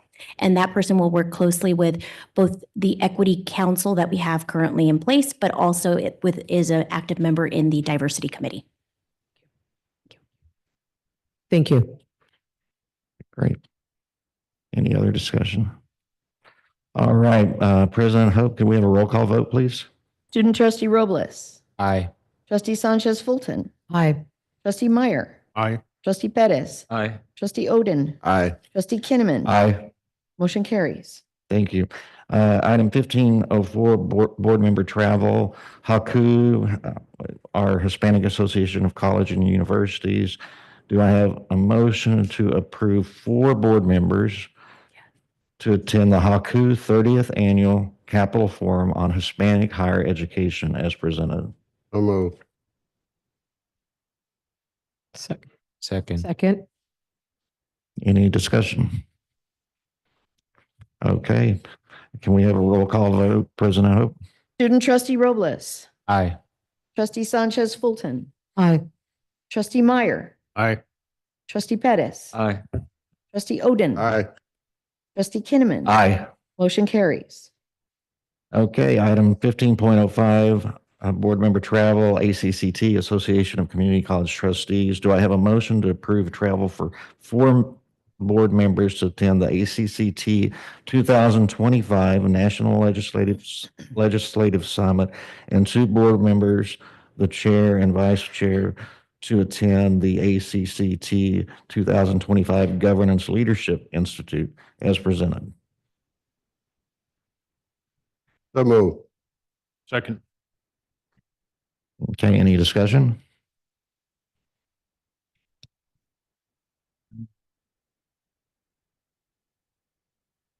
Chair, Chair Kinnaman, I think these ACCT, having served on the National ACCT board, it's very, very important for us to have board members attend and show our presence representing the district. I've learned so much from attending these conferences because just like our faculty and our staff, when you go to conferences, you always learn the best practices. So I think it's a great opportunity. Thank you. Thank you very much. All right, any other discussion? Then, President Hope, could we have a roll call vote? Student trustee Robles, Aye. trustee Sanchez Fulton, Aye. trustee Meyer, Aye. trustee Pettis, Aye. trustee Oden, Aye. trustee Kinnaman. Aye. Motion carries. Okay, the next item, California Indian Nations College, a memorandum of what is that, agreement? Okay. MOA. All right. Do I have a motion to approve the first amendment to the memorandum of agreement between College of the Desert and California Indian Nations College, authorizing the interim superintendent president to execute the agreement on behalf of the district as presented? Second. Any discussion? Okay, so we'll have a roll call vote. Student trustee Robles, Aye. trustee Sanchez Fulton, trustee Meyer, Aye. trustee Pettis, Aye. trustee Oden, trustee Kinnaman. I will have to abstain from this because of my role with sync. Thank you. Motion carries. Thank you. Item 1507, Board Self-Evaluation Subcommittee. As outlined in BP 2745, the board is committed to assessing its own performance as a board in order to identify its strengths and areas in which it may improve its functioning. To that end, a board self-evaluation subcommittee shall be appointed in this fall semester, to determine the instrument or process to be used in the board self-evaluation. Do I have a motion to approve no more than 2 trustees to the board self-evaluation subcommittee? So move. Second. And do we have any discussion? Student trustee Robles, Aye. trustee Sanchez Fulton, Aye. trustee Meyer, Aye. trustee Pettis, Aye. trustee Oden, Aye. trustee Kinnaman. Aye. Motion carries. Thank you. Okay, this is one that's been brought up on several times, a very important item, item 15.08. Not that the other items weren't as equally as important, but this is something I know that everybody is interested in. It's directing staff and the district search consultant to relaunch the superintendent president recruitment and selection process, reopen and re-advertise the position to accept new applications as soon as possible, and take other actions necessary and appropriate to expedite the superintendent and president selection process. Do I have a motion to, 1, relaunch the superintendent president recruitment and selection process? So move. 2, Ron. Yeah, enthusiasm. Do you want me to read these? Okay, it's all right. To direct staff to continue working with AGB, the district's identified search consultant, to reopen and re-advertise the superintendent president position utilizing the previously approved job announcement, profile, and advertising plan. 3, direct the board chair in consultation with staff and AGB to develop a proposed timeline and search committee structure for board consideration and approval at its January 17th, 2025 meeting. And 4, direct staff and AGB to take any actions necessary and appropriate to facilitate and expedite the relaunch of the superintendent president recruitment and selection process as presented. Lots of words. No, it's you. Yes, A second. yes. Like I said, yes. And I heard it. Okay, I heard a second here. Any discussion? Any discussion? Yes, I have a statement. It's very dismaying to see all the hard work, time, and effort by the committee, hours and hours of commitment by them, as well as the costs incurred thus far to go to waste. Not to say the efforts, not to also include the efforts to train the committee on the subjects of confidentiality, anti-bias, and other topics relevant to make the search as clean as possible. I applaud the huge time efforts the committee put forth to get us to the point in which it ended. And thank you to all the committee members that participated. I wish there would be a way to salvage this huge amount of work that's already been in place and continue the process, but it appears not to be so. This type of action should not be tolerated, and I put full trust in the people who are doing their due diligence and follow-up to determine the cause and thusly the effect, and to make recommendations for the future process. Also, keep in mind, this crunches a timeline to find and hire a permanent superintendent president. Keep in mind, the process started in August, and by early December, we still had not advanced to the interview stages. Knowing that, we do need to find an efficient, yes, reliable way to appoint a permanent superintendent president by June. Thank you. Any other discussion? I would only like to add to that, and I really, your words resonate with my thinking, and I would like to acknowledge all those applicants.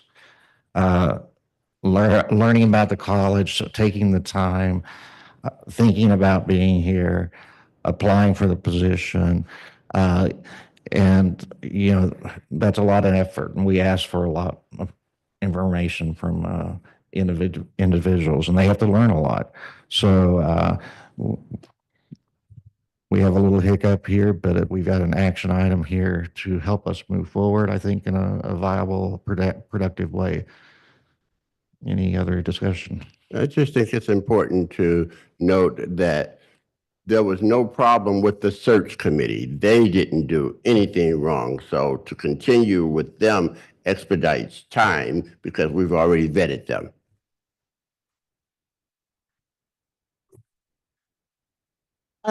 Vice President Galindo, can you shed some light on that? Yeah, so at this point, because there was a breach of confidentiality, we have to look into all the individuals that were involved in the process. What is also part of this item is that what the staff, AGB with the chair, plan to do is bring back an item in January where this board will determine whether or not we keep the current structure of the committee or we relaunch that committee or restructure that committee. So it will come back to this board to designate which positions will be part of that committee. This board can decide to keep it as is, but in terms of the structure, the participants are designated by constituents, so they're assigned. So for example, if there's going to be faculty on the committee, we would have to ask per our AP 7120, we would need to ask our academic senate president to work with their group to designate what faculty will be serving on there. Same thing with the CSEA union. So we don't know, we can't designate who sits on them. We can just say how the structure is going to look. Okay, but the structure is set up by the Ed Code, correct? No, the structure is. How much of it is by Ed Code? I'm sorry, what was that? For the committee itself. For the committee itself, we're governed by, for this particular position, I believe it's BP 2431. Yeah, I think it's BP 2431 and AP 7120. These are local governing documents that actually govern this process for superintendent president recruitment. So in 7120, it delineates who would be the hiring chair. However, for this particular position, because it directly reports to the board gets to designate what that process looks like, which is why we brought it to you all last time to say, this is what the timeline's going to look like. These are the steps we're going to take. This is the committee structure. You all, if you recall, you all at that time had the opportunity to change the structure, to make additions, and I think we did at that point, at that meeting. We added a position to be represented. We can't designate who the individuals are, but yes.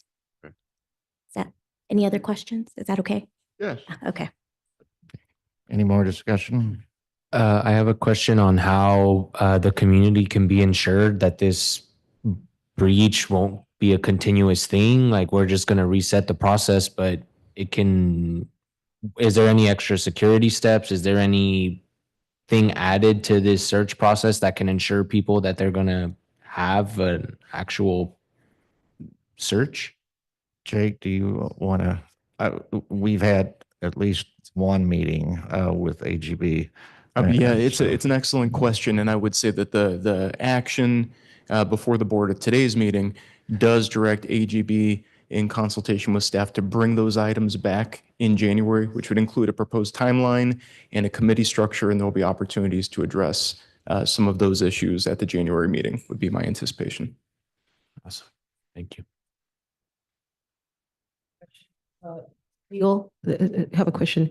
So at that time is where we will designate if they should sign any non-disclosure legal agreements or any, who will be part of that in the timelines, et cetera, in January. That will all be discussed then? Yes, the board will have an opportunity to hear directly from the search consultants that the board has retained for this purpose, and they can speak to the structure, the agreements, things of that nature, Trustee Sanchez-Fulton, that relate to the process moving forward. The big overarching piece for the board, at least from my perspective, is that the board's responsibility, it's obviously a very important process and a very important action for the board to take.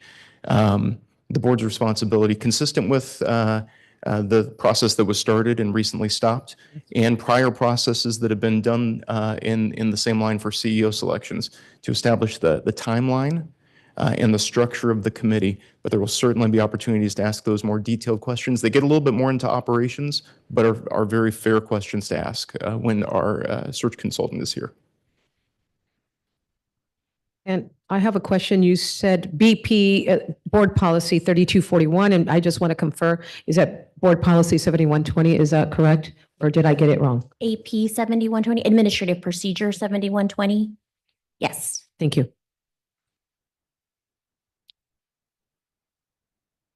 All right, anything else on this item?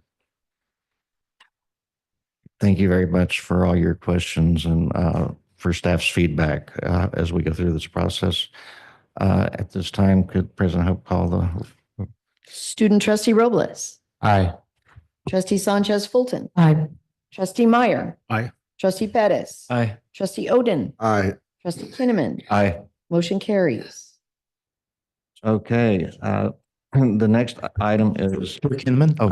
I apologize Oh, for yes. interrupting. I have ask a point of clarification. I'm looking at our esteemed parliamentarian here. I want to make sure that I heard on item 1507, the board self-evaluation subcommittee. The motion was adopted and passed, but I didn't hear the board appoint specific members to that committee. And I just wanted to make sure, I don't know if that was the intent or the need, and I may have missed it, but I just want to make sure we don't move past the meeting without getting the action that was needed.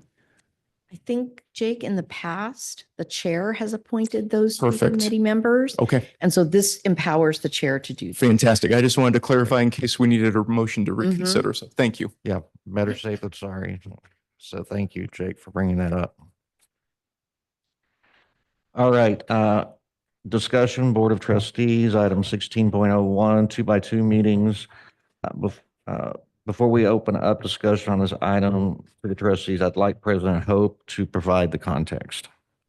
Thank you, Chair Kinnaman. So just as a brief primer, more for the two new trustees who are joining us.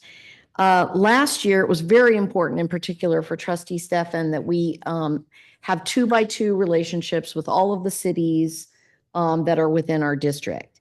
And so one of the things that we reestablished were the 2-by-2 meetings for two trustees to attend, also with college staff, with those municipal governments on a regular basis.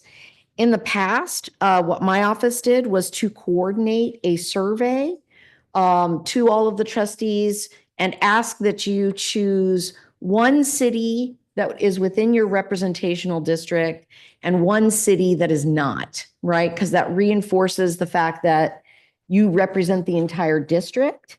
And so the idea is that people in other districts need to get to know you too. And then we take those results, tabulate them, and try to create appointments or designations, I guess is probably a better word, for that representation to occur next year. So I just wanted to point out that this is a process we're going to engage.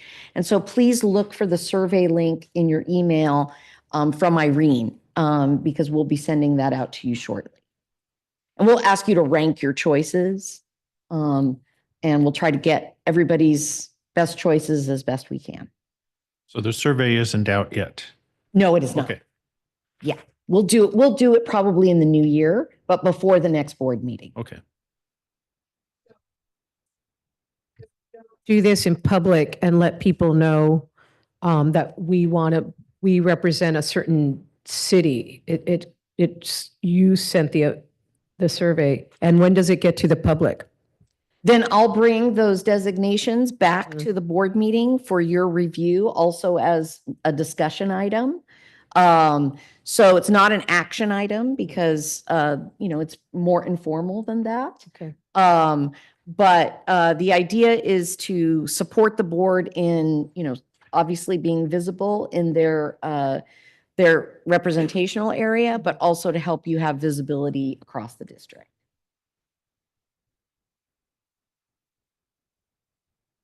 All right. Mr. Chair? Yes. Yeah, these 2-by-2 meetings were indispensable in terms of creating positive relationships between the college and municipalities. It helped us so much to be able to meet directly with the electeds from those cities. And it changed. It changed a lot of things. So yes, it's a good process. Mr. Chair. In my discovery period, which I account the last 3 weeks, I have heard from a couple cities asking about 2-by-2s. 2 questions. Are they going to continue? Or where'd they go? They used to be so good. We want them back.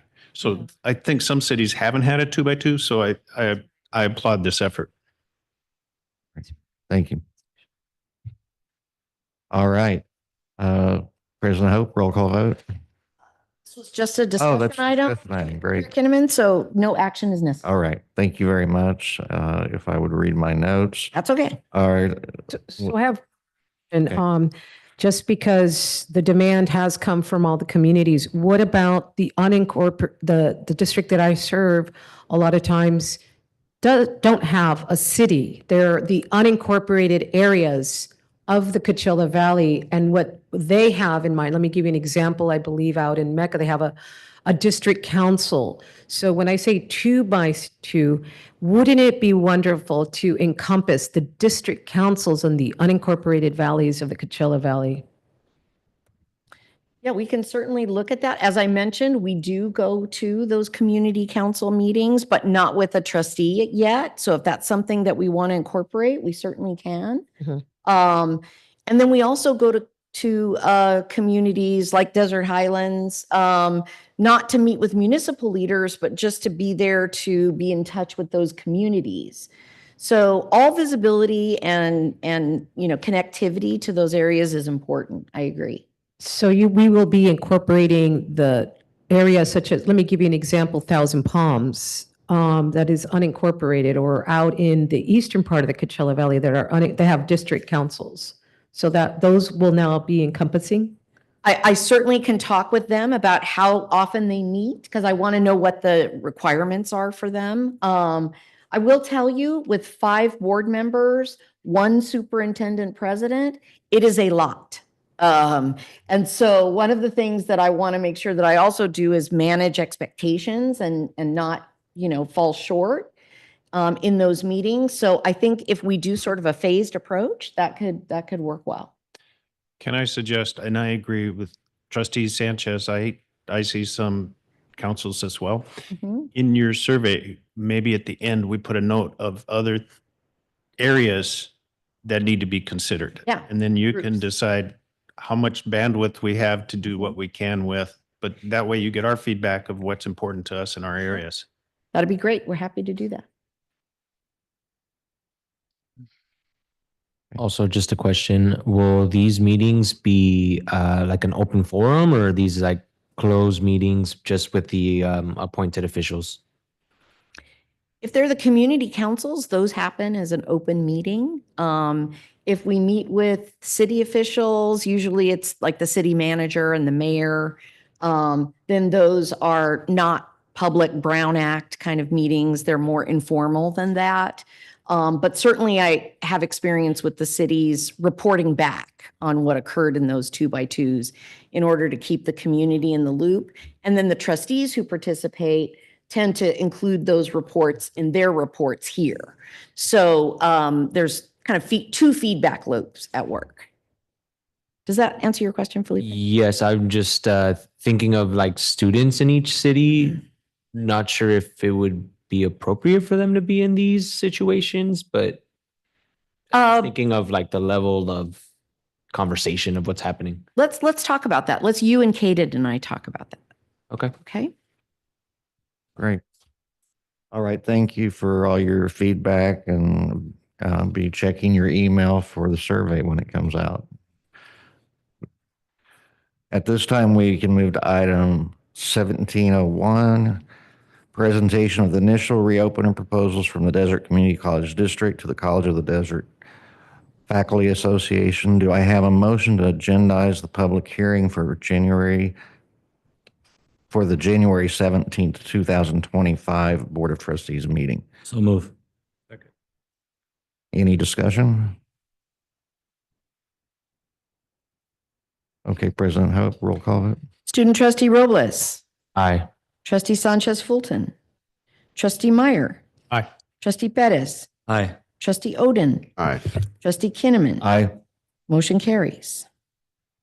Item 1702, presentation of the initial reopener proposals from the College of the Desert Faculty Association to the Desert Community College District.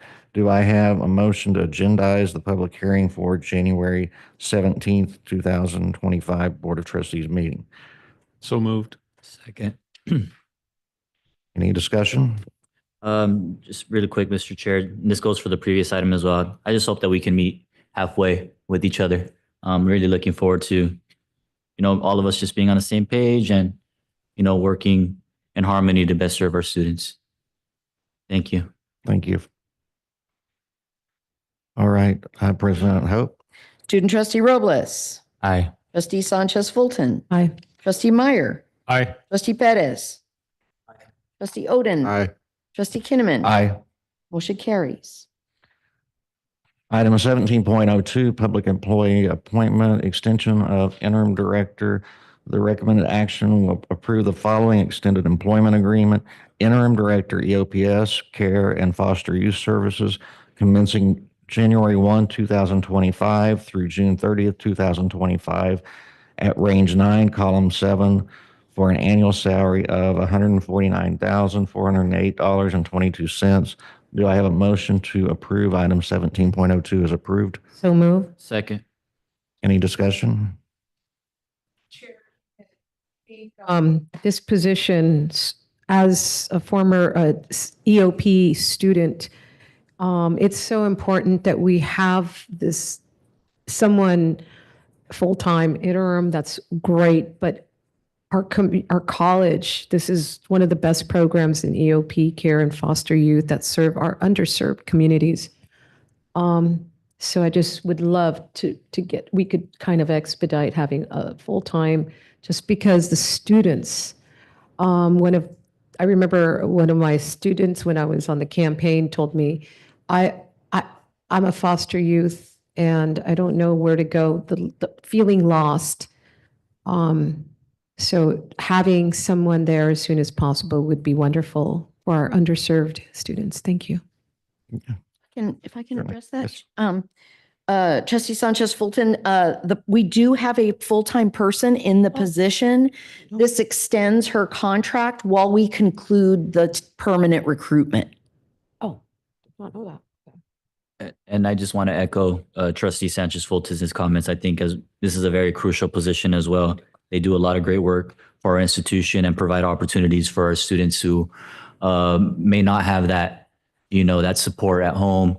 And so I'm just really happy that, we're extending their contract, and hopefully we're able to, as Trustee Sanchez Fulton mentioned, that we're able to fill that position permanently. Thank you.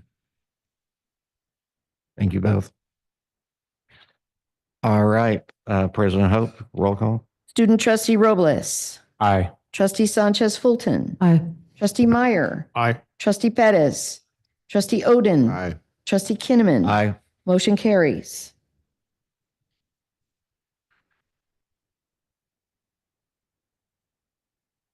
Okay, moving on to the next item, Administrative Services Budget Revisions. Do I have a motion to approve the 2024, 2025 budget revisions as presented? So move. Second. All right. Any discussion on this item? All right. President Hope, roll call vote. Student Trustee Robles. Aye. Trustee Fulton. Trustee Meyer. Aye. Trustee Pettis. Aye. Trustee Oden. Aye. Trustee Kinnaman. Aye. Motion carries. Item 18.02, notice of intent to award 22 contracts, bid number 43-98W0500 PSDP building. Do I have a motion to approve 1802 as presented to the lowest qualified bids for general contracting services for the Palm Springs Development Project? So moved. Increment 2/3. So moved. Okay. Second? Aye. Okay. It's moved and second. Any discussion? Yes, thank you, Mr. Chair. I see that there's a lot of companies getting bids, and I know that we're bound by law to go with the lowest qualifying bid. However, I'd just like to pull a call of action to our community to submit their bids. It'd be great to have some local general contractors and, construction companies and, submitting their bids and giving them, these resources as well.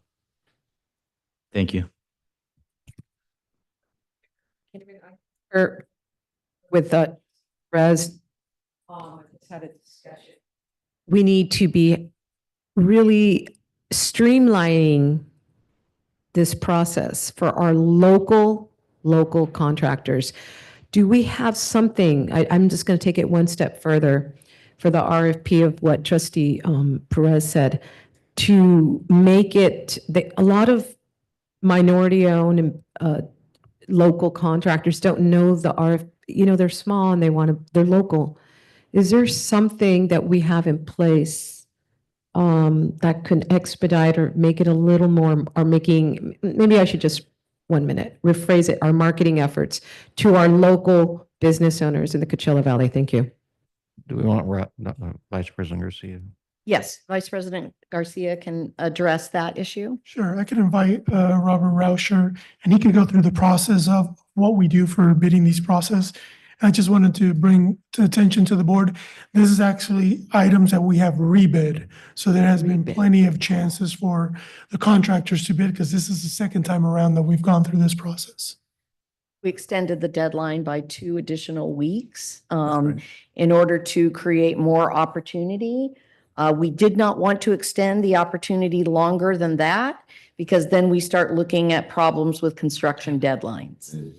That's right. That's right. And in addition to the deadline issue, there would have been, as we know, additional costs that would have been incurred. To address your concern specifically, Trustee Sanchez-Fulton, we actually have two processes. There's the specific bidding process that we did for the project, which included an extensive outreach and pre-qualification effort. We literally put the call out to hundreds of construction firms, including all the local firms that we could contact. And then those firms were pre-qualified, vetted, and so everybody who was involved in the pool knew from the get-go that they were viable candidates. So that made it much more accessible for people who were concerned about, do I want to invest the cost in trying to pursue this, not knowing if I would even be valid. So everyone knew up front that this would be a good investment of their time. A background process that we also have on an ongoing basis is the creation of an annual RFP to all local firms that allows them to be pre-qualified for any work that comes up and that compels us to contact them directly when an item of work comes up that fits their particular license structure. So that's all done under the California Uniform Public Construction Cost Accounting Act. Sorry, that's always a tongue twister. And we do that on an annual basis. In fact, we just had a meeting last week with Fiscal Services to continue that process forward. That helps make sure that the community is aware of what's going on and they're notified in a timely fashion. Have you had feedback from any of the local firms that either intended to bid or bid on it as to what are they concerned or are they just, okay, that was a bid, I didn't do it, and you got no feedback? Yeah, Trustee Meyer, it's very interesting you asked that question. On a quote unquote normal project, something like Roadrunner Motors or the Science Building renovation, we get heavy involvement from our local firms, and we have many that have come and worked with the college many times over the years and continue to have great relationships with the entire district.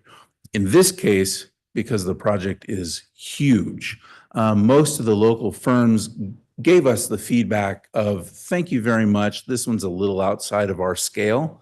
And that's fair and reasonable. $30 million worth of structural steel is a heavy lift. That's a big one. Yeah. Sort of illustrative of that too, if I can add, one of the bids that we're still not ready with has to do with our painting contract because it was, again, too big of a project. That's right. And we didn't have enough bidding. And so we're kind of repackaging that into some smaller pieces, which might make it more attractive to local companies. But to the point that Robert is making, we bumped up against that, which is partly why, too, we extended 2 weeks because they just needed more time to evaluate what their capacity was. Yep. Is there an opportunity for, say, one of these smaller contractors to reach out to a winning company and say, hey, let's team up on it. I have local resources. Yes. I have this and that. Can I help you out? Do we accept that in the process? We do indeed. Fundamentally, each prime trade contractor provides us with a list of their intended subcontractors right up front. However, there is a process whereby they can come to us and submit a new subcontractor's name for inclusion. And we frequently field requests from those subcontractors to put them directly in touch with the prime trades who are already involved so that they can negotiate directly. Anything else? Do we have something, do they contact you? I'm sorry, I'm just Yes. gonna, if you could just guide me on this, because a lot of people have asked, just like when I worked for the SBA, we do government contracts. I would tell the small business owners, and where do we go if you want to apply? So could we have maybe, is there a portal that they touched and can you announce, do you know that? Yeah, absolutely. Okay, can you say Absolutely. it publicly if people are watching? Sure. The most direct path is to either call the bond office directly and speak to me, or go to the bond website. For those of you who will be looking at it on your screen in the lower left corner of the College of the Desert overall homepage, there is a link to Measure B and CC bond measures. Under there, you can find all of the relevant data for the ongoing bond projects, including contact information to get pre-qualified and to see the existing bid efforts and RFPs. Does that help? Yes. All Thank right. you. Thank you. Thank you, Rob. All right. Mr. Chair. Yes, sir.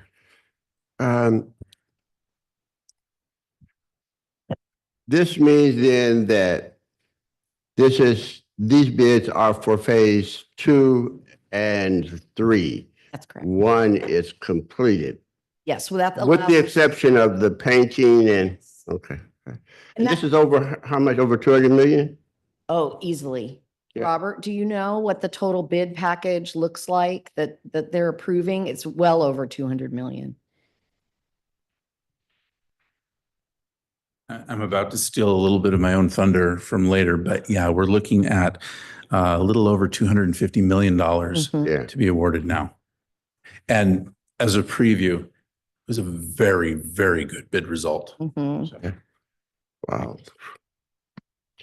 But one of the things that we had talked about was the focus for this campus, and it's so encouraging to see this amount of money going toward the development of that project. So this is incredible. Thank you. All right. Any additional discussion on this item?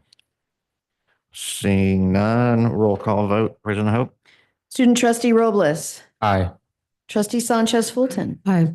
trustee Meyer, Aye. trustee Pettis, trustee Oden, Aye. trustee Kinnaman. Aye. Motion carries. Item 18.03, notice of intent to award a contract, bid number 4398P0500 ASF rebid. Do I have a motion to approve item 18.03 as presented to the lowest qualified bids for heating, ventilation, and air conditioning services for the athletic stadium and fields project? So moved. Second. Any discussion? Yeah, to, I guess, similar point to the previous item. I think something that we may be able to, maybe perhaps think it'd be nice if we look into maybe having a general contractor workshop as to how to go about the processes for our local firms. I think that might be helpful, as most of these firms are family owned, you know what I mean? And most of them are their first in their family typically to have a business such as these. So just a thought and idea to throw out there. I see somebody in the back shaking their head yes, so. All right, any other discussion? President Hope, roll call vote. Student trustee Robles, Aye. trustee Sanchez Fulton, Aye. trustee Meyer, Aye. trustee Pettis, Aye. trustee Oden, trustee Kinnaman. Aye. Motion carries. Okay, action item 19.01, resolution number 122024-1. Do I have a motion to approve 19.01 as presented to authorize designated personnel to sign California Department of School Services contract documents related to continued funding applications for the purpose of providing childcare and development services for the fiscal year 2025 through 2026? So move on that one.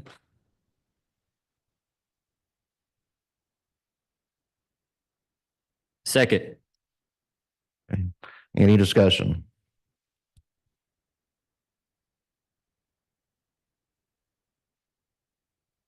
All right, roll call vote. President Hope? Student trustee Robles, Aye. trustee Sanchez Fulton, Aye.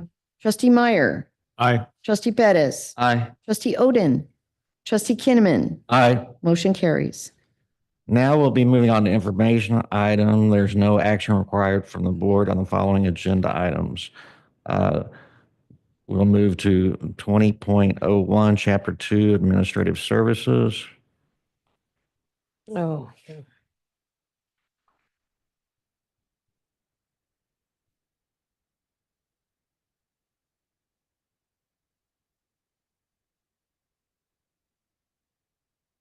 And these items are these are just for our information. Mhm, We don't have any presentations tied to them, correct? Okay. Just if you had questions. Okay. it could be- Okay, so we got under 20.01, we have one item, and then 20.02 is our capital projects report.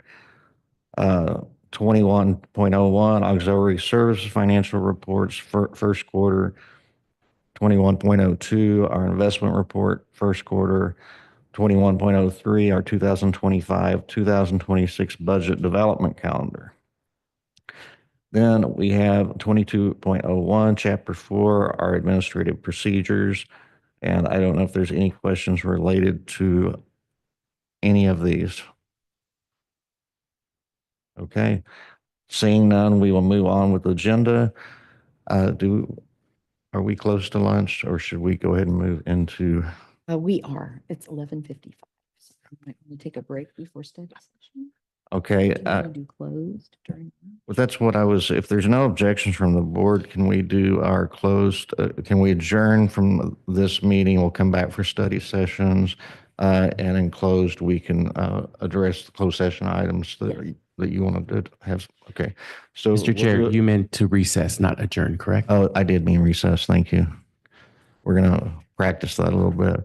Then if there's no objections, we will recess to a working closed session at 11:55, and we will begin our working closed session at 12:05. Okay, that gives us about 10 minutes. Okay, thank you. Recess. There's lunch in the kitchen. Recess. So, thank you, dear.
Ready, Dr. Kinnaman?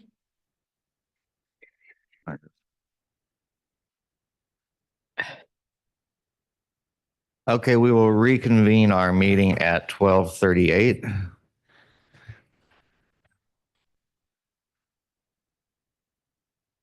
This is a closed session report out at its November 15th, 2024 regular Board of Trustees meeting.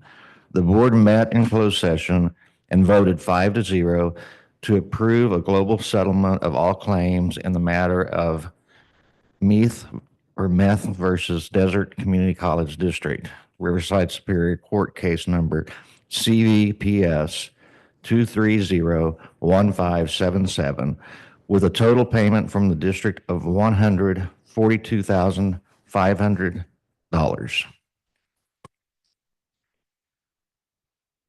At this time, we'll move into our study sessions. And President Hope, can you please help us introduce the study session on the Clery report? Yes, thank you, Chair Kinnaman. As the board probably knows, Clery Act reports are a regular part of the board's business and required by law. So I'd like to ask Vice President Rod Garcia to introduce this item. Thank you, President Hope. I'd like to introduce our Director of Public Safety, Dr. Tim Nakamura.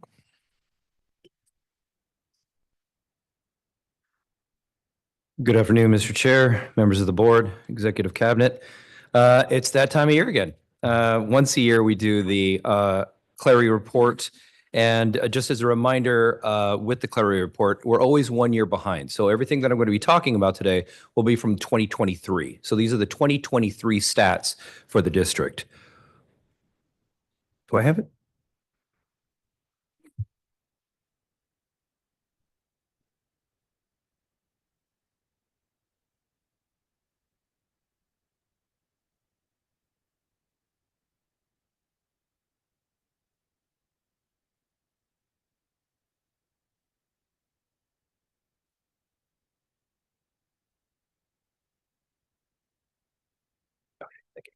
Sorry about that. Okay. So as President Hope has stated, the Clery Act mandates that all higher education institutions that receive federal funding have to make their Clery stats known annually. And with that, the College of the Desert's 2023 Clery report includes methods of reporting crimes, who to report them to, how emergency notices are delivered, and what resources can be called upon through local and state governments in cases of emergencies. Additionally, with regards to Clery crimes,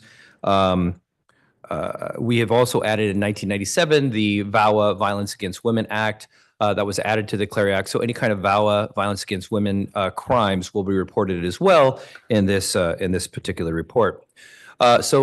Every year I'd like to go ahead and just do a refresher. And since we have new board members, I want to go ahead and go into it. So the Clery Act is named after Jean Clery. And Jean Clery, unfortunately, was raped and murdered in her dorm room at Lehigh University back in 1986.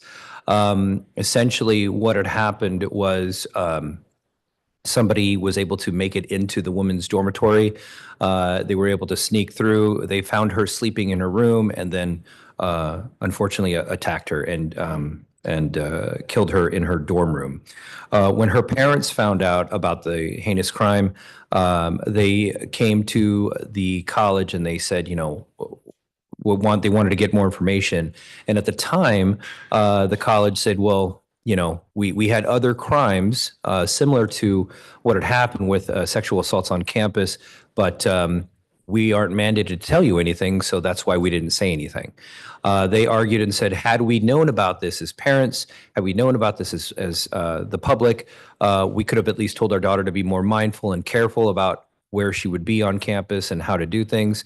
Their parents of Jean Clery got with their congressman, and in 1990, they created the Clery Act of 1990, which now mandates institutions of higher learning to report an annual Clery statistic, Clery crimes that involve murder, manslaughter, sexual offenses, robbery, aggravated assault, burglary, motor vehicle theft, and arson. That it also includes hate crimes and drug and liquor law violations.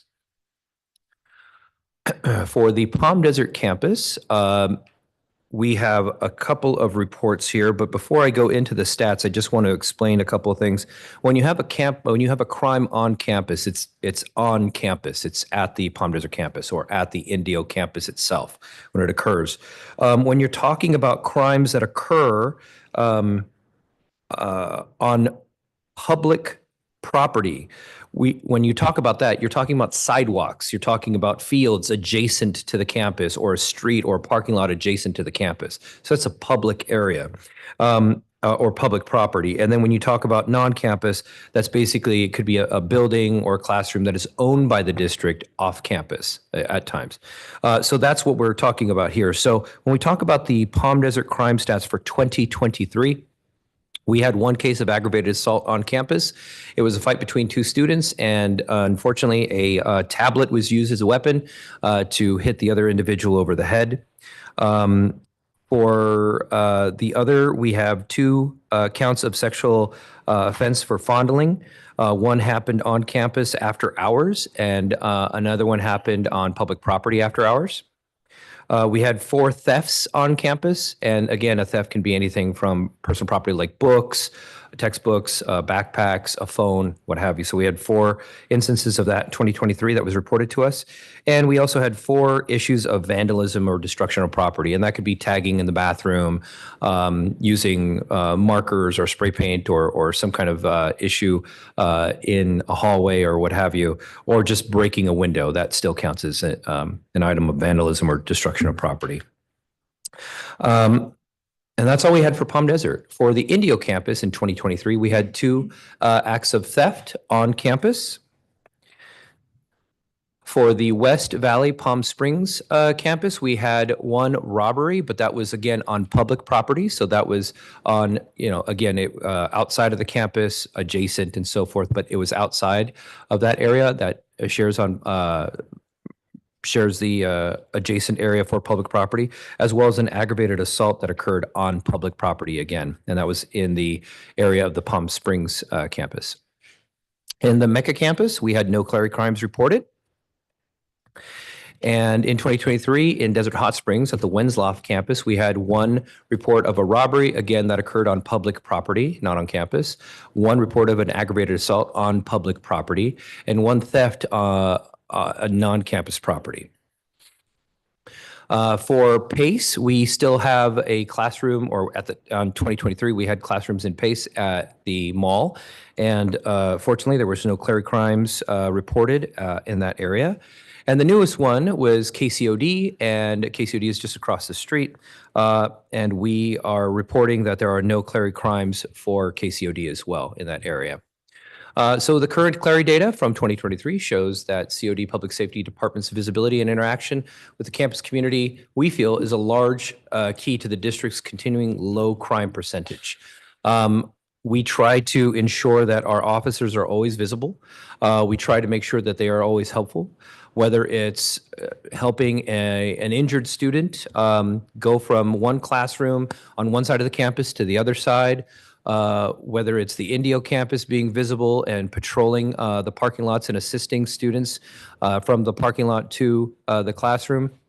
The Palm Springs campus itself being contained in a smaller area, but that officer is always present and around.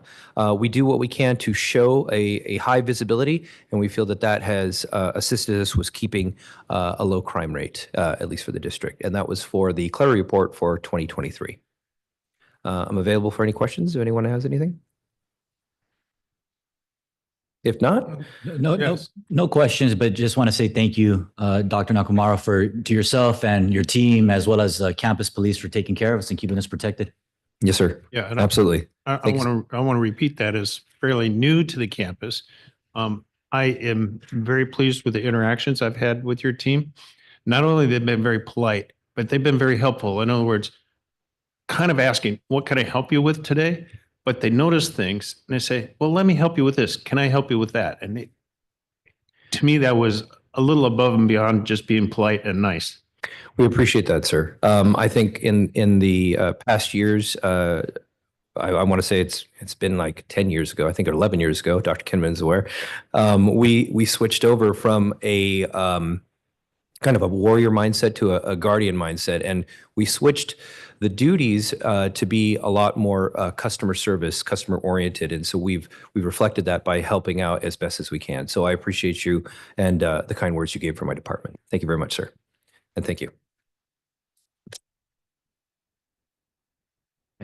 Yeah, thank you, Tim, very much.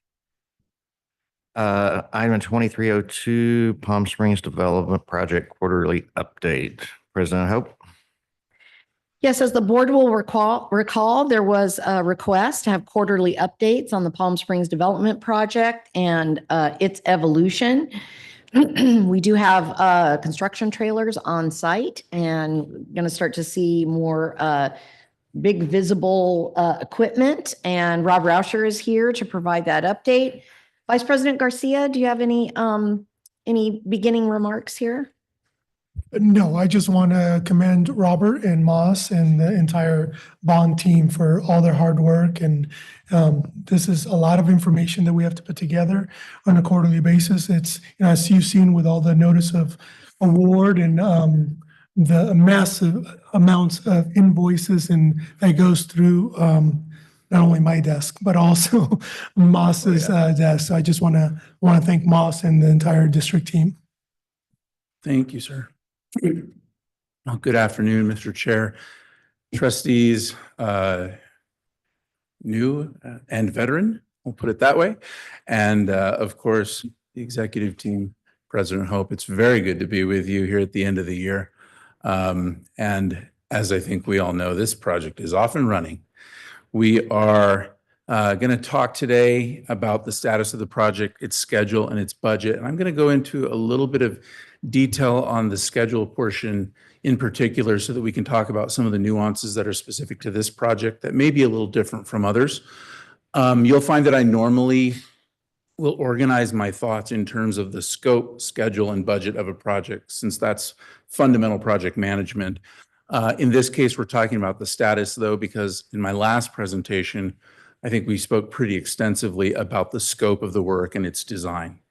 So without further ado, wow, that slide looks terrible. We had a fantastic groundbreaking ceremony just this last month. Thank you to all of you who were there and participated in it. Truly, there was a sense of excitement. And of course, you know, this has been a long time coming, but I feel that the delivery of promise was truly remarkable. And I was personally proud to be part of this. Right on the heels of that event, Increment 1 got started. As a quick refresher, we're using the term increment rather than phase or portion or something like that. And that's because the Division of the State Architect uses that terminology. They're the ones that wanted us to break the project into multiple increments in order to make the plan check process a little more manageable. So Increment 1 has started. That means, yes, job trailers are on site. They're doing survey work. They've got shovels in the ground. They're demolishing concrete and old asphalt and things like that. And for a while, the majority of the work will be below ground and not terribly visible. So it won't be super exciting for a little while, but bear with us. That'll change soon. The bidding is completed for increments 2 and 3. Thank you so much for your vote earlier to approve those construction contracts. There are a lot of contractors who are very happy to see that. And meanwhile, the plan review with DSA is continuing. We've received the first round of comments from the plan checkers. They are reasonable and within our expectations, and we're working now on our response and the schedule for getting all that documentation back to DSA so that they can continue. One bit of really good news that I want to kind of put out there up front and maybe address a little more later is that we are now very clear about how we're moving forward with our solar and photovoltaic system for the project. There was a time where we were talking about a variety of different delivery methods, and that's now settled down. We are going to be able to purchase that system outright with project funds, and that's really actually the best way to go. It satisfies DSA and gives us good control over the system for later on.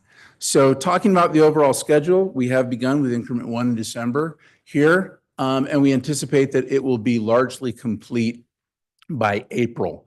There will be elements of increment one of the underground work that linger on for quite a while after that, but the critical thing is get as much of the underground utility work and foundation preparation and line preparation done so that we can start building the buildings with increment two.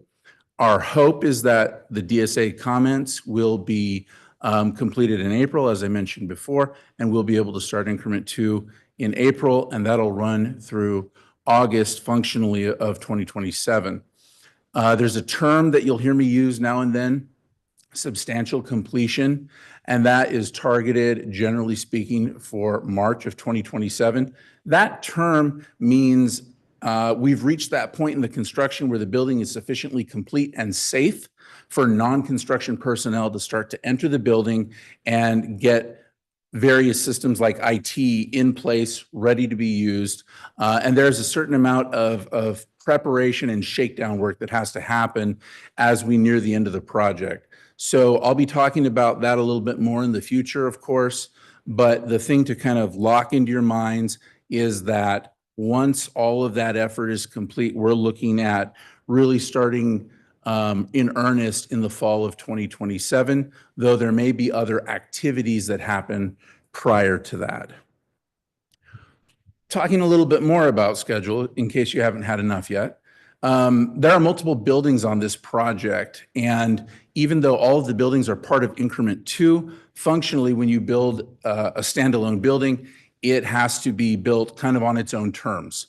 So looking at one of those buildings, the campus support building, this is the building that will house the maintenance and operations facilities, the public safety office, and the central utility plant with all of its heavy equipment.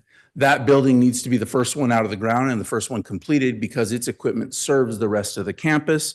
The foundations for that building and the structural steel will happen then in spring of 2025. We'll get to a point that we call dry-in, where the building envelope is complete and the inside of the building is protected from the elements in about February of 26. We'll get those big chillers started up in September of 26, and then furniture and IT installation will happen into the first part of 2027. I tell you all that exciting information as a contrast to case study number 2, which would be the Learning Hub building, which we had previously been calling the Accelerator building. The foundations for that building will start a little bit later because it's important that it follows behind the services building. So we'll talk about foundations in June, structural steel in August, reaching that dry-in point in June of 2026, getting the elevators commissioned, which is a big deal in a multi-story building. And then, of course, the furniture and IT installation in March and June. So what you can see if you compare these two schedules is that there is primarily a great deal of overlap, but they're shifted just a little bit to try to capture the nuances of making sure that things come online in the correct order. And that brings us to our budget. We know that we have $405.7 million for this project. And I wanted to just give everyone a snapshot of how that money is allocated and give you some good news in relation to it. 67%, you see that big green swatch of color there. That is, in fact, the hard construction cost for the project. The soft costs, what we categorize as fees for the design consultants, plan check fees for DSA, surveyors, inspectors, all those kinds of things that aren't actually material or labor for the building. Those come to about 26%. There's a little bit of money in there that was used for preliminary costs like demolishing the old mall and the old Jack in the Box that were there. And then the 6% figure was the land purchase of the actual original property.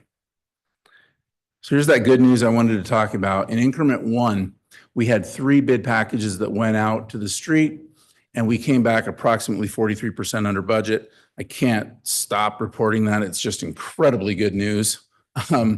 With increments 2 and 3, it wasn't quite as good, but I'll ask you to share a slightly different perspective with me.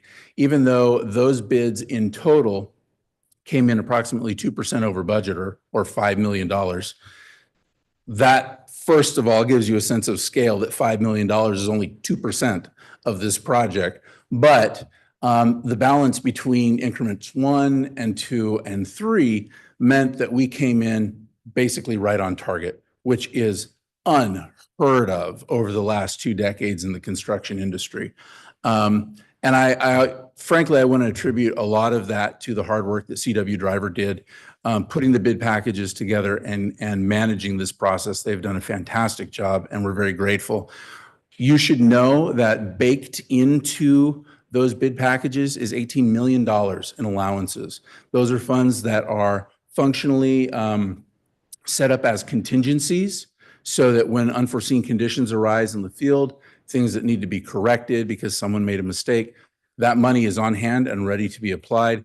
We additionally have another higher tier of project contingency that's built into the overall budget so that we can address other concerns, all of which amounts to saying this is a very healthy project. We're starting on day one on a great footing. And we saved a great deal of money on our insurance for the project as well. And that's where the majority of that funding really came from to be transferred over to that solar photovoltaic purchase. So really, I can't imagine a scenario where we could start a project on better footing than this. But you know, that means we're off to the races and we'll see what tomorrow holds for us. There are always surprises. So with that particular beautiful image in mind, I want to welcome any questions. And again, just thank you all for giving us the opportunity to be part of this journey. Mr. Chair? Yes. Yes. In terms of the structures, the trees, since they play such a dominant role in the architecture and the stability of the buildings themselves, how are we ordering the steel? We've pre-ordered the steel, in fact. Thank you for teeing that up. The cost just for those steel elements is about $3.5 million. And the board previously approved purchase of that steel through a special resolution that allows us to address the longer lead time in doing custom steel elements. And that work is in process now. If I could add to that, the fabrication of those steel trees also takes 5 to 6 months. Correct. Which is part of the reason why we had brought that request to the board early so that we could put that order in, and when we were ready to use them, they would be available to us. Because otherwise we may have to stop construction while we wait for some of that infrastructure. Thank you. There was so much thought that was given into how this process would proceed. I just wanted to express my appreciation because this is outstanding. Thank you, sir. I'm happy to see that we're under budget. That's actually really exciting because that'll open up opportunities for investment in other areas of the district where it's crucially needed. So I'm excited about that, and I'm looking forward to the completion of the project. Thank you. Thank you. Trustee Meyer, you have Trustee Sanchez. I'm sorry. Go ahead. I'm just so thrilled and excited. When I was back in 2012 to 2020 here at the college, when I served as trustee, this was our vision, along with Dr. Kinnaman, for this campus to be built. So it's a very personal, I mean, I'm in tears. I have to hold myself back because it's a lot of work, and I want to thank you for putting this into fruition for the communities that will serve in the future. Thank you. Thank you. Trustee Robles. Yeah, so I just wanted to see or mention the value of all the contracts and how they all come together, and kind of putting an understanding to what amount of work that involves gives me like a profound appreciation. I feel like as a student, and I mean, people of like the general public may not understand how much is involved. And this is something that I mean, to me, it's like like my favorite soccer team or something is up to this, but for it to be something here in the desert is like profound. So mad appreciation. Thank you. Robert, thank you very much. Great presentation. I like the good news, just like my colleague to my left, of being lower and having additional discretionary funds. Great. And then also thank you to the Moss team and working with us closely and making sure that we can see all this come to fruition. But I think most importantly, thank you to the taxpayers and the voters of Coachella Valley that passed Measure CC. Without passage of Measure CC, a lot of these projects we've been seeing going up over in recent years would have never occurred. And so we really need to thank our community. Yes. So thank you very much. Thanks, Robert. Okay, item 24, public comments. 24.01, request to address the Board of Trustees regarding matters not on the agenda. Remote public participation is allowed and will be accepted in person by email to otp@collegeofthedesert.edu during the meeting and submitted for the record, or by using the raise your hand function by joining the Zoom link. Pursuant to District Administrative Procedure 2345, each speaker will be allowed a maximum of 3 minutes per topic. 15 minutes shall be the maximum time allotment for public speakers on any one subject, regardless of the number of speakers at any one board meeting. At the discretion of a majority of the board, these limits may be extended. All comments must be submitted or brought forward prior to the end of the public comments section. As an additional note, this item is intended for members of the public who wish to speak regarding matters not related to the agenda. Trustee Kinnaman, we have not received any requests at this time. Okay, thank you, Irene. Future agenda items 25.01. This is an opportunity for trustees to recommend any agenda item that they would like sometime, usually over the next year, and then staff can work with us to have these agenda items brought forward. I'll start with student trustee Robles. I have none at this time, Chair. Thank you. Trustee Sanchez Fulton. I think in the spirit of open and transparency, I would love to have the board always have monthly financial updates in regards to our auxiliary, the foundation. Do they, something like that, having it a little more for what's going on? Because part of our role as when we get elected is to make sure that we have we are fiduciary, we have that relationship of budgets. And in that spirit, asking, I don't know if this has been done in the past. I'm still new. A lot of has changed, but the executive team, do they have a budget that we also see? I mean, Chair, or I don't know who to address that to. I don't know. Would you like that to be incorporated into the presentation? Yes, I will. Okay. Thank you. Can I just ask a clarifying question about, when you said the executive team, what do you mean by that? I don't know, but just having, I believe that there is, we used to, since 2012 to 2020, there was like an amount. Does the Board of Trustees get a monthly update on what occurs with they have a credit card, the president or of the college? I just kind of, do we get accountability? Because we are responsible. We only have one employee, and that's the president of the college. And we just want to know, someone like myself, I don't know. I just want to know what's going on. Thank you.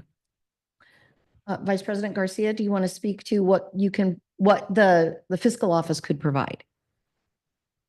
Yes, there's a lot of different expenses that we could, I've seen travel expense reports across the districts that could be provided on a yearly basis to see, everybody across the district who's traveled. We could put together reports on district issued CAL cards and what has been spent on those. Those are things that come through. They're not necessarily in a report when we take to the board in these expenditure reports. They're embedded in there with, they're along with embedded. all the other expenses. They're not identified individually like that, but we could put together a monthly, quarterly report of or anybody really that has a CAL card in the district and what those expenses entail. If I could offer too, on the auxiliary, we do have, so we have auxiliary funds locally here, like through BEEPS and the Golf Center, and we have a committee that's dedicated to our auxiliary. And the board does get updates on those auxiliary resources. The foundation and the Alumni Association gives an annual report to the trustees, and also audit reports. But, you know, if that's something that you'd like us to discuss with the auxiliary teams, we can. Monthly is a little intense for them, but, you know, we could look at something regular, even if it's not monthly. Right. I mean, it would be up to the purview of the board, but just one of our duties is a fiduciary financial responsibility, and I would love to see something, just what's going on, just someone like, thank you. I appreciate that though. So yes, in today's board packet, you would see in the informational item, we actually have a quarterly report for our auxiliary Yes. department. So we have incorporated a quarterly report. So every 3 months, we get not only auxiliary, we also do our 311Q, which is every quarter we bring what the financials for the district is, as well as we do a quarterly investment report as well. So we let the board know where our money is, what it's invested in, and how it's done in the last quarter. Now, if there's any more specific or identified items you guys would like to see, we could easily see what kind of reporting we could put together. Okay, in regards to the auxiliaries that come to us, that's very important because when I try to go, if the public wants to see the budget of let's say the alumni or wants to see, you know, I think it would behoove us just to have that, and also with the executive team, that what's going on, how much is being spent. That's not part of our packet. Years ago, it was never part of, I just want to ask. That's why I'm asking right now. Thank you. Actually, it is part of your packet in the sense that you get warrants and payroll and all of that on a monthly basis. It's kind of granular, right? But if there's some format that, you know, you're thinking about, Yes, ma'am. you know, then we can talk about that. Thank you so much. And that may be something that we could also incorporate when we have our retreat. There'll probably be a lot of items that where we can take a deeper Right. dive. Maybe. All right. you. So, Trustee Meyer. I have nothing for the agenda for next meeting. Okay. Trustee Perez. Yeah, I'd like to get a little update on how our Child Development Center in India is coming along. And then I'd also like to know what course offerings and services we're offering at our satellite campuses. Would you like us to include dual enrollment as well? Because not everything's that Yes, we're please. offering in the area is not maybe all on the campus. Yes, please. Okay. Trustee Oden. What was that? Were you finished? Okay. Trustee Oden. No, I don't have anything at this time. I have nothing at this time either. Thank you. We don't have another closed session, do we? We have a special? Yeah, but No, okay. no other closed session. Okay, so at this time, we have a special meeting that's scheduled at 2:00. We will adjourn this meeting if there's no objections at, see what time we've got here. 1:13 p.m. And we will come back to the dais at 2:00 to start our special meeting. Chairman, is there a way we can make a motion to, within the board, to I would love to make a motion if we could just continue. Is there a term, maybe I'll ask the legal team. Does it have to be at exactly 2:00 or can we make a motion here and get a second to? Unfortunately, I'm sorry, go ahead. Unfortunately, the meeting agenda has a 2:00 start time. It's a technically separate meeting. So this is the regular meeting that is now being adjourned. A separate meeting, special meeting will start at 2:00. We can't move it up for a couple of reasons. One would be any members of the public who wanted to be able to participate would be expecting 2:00. And the second relates to notice. Thank you. Okay, so with that, we stand adjourned. Recording stopped.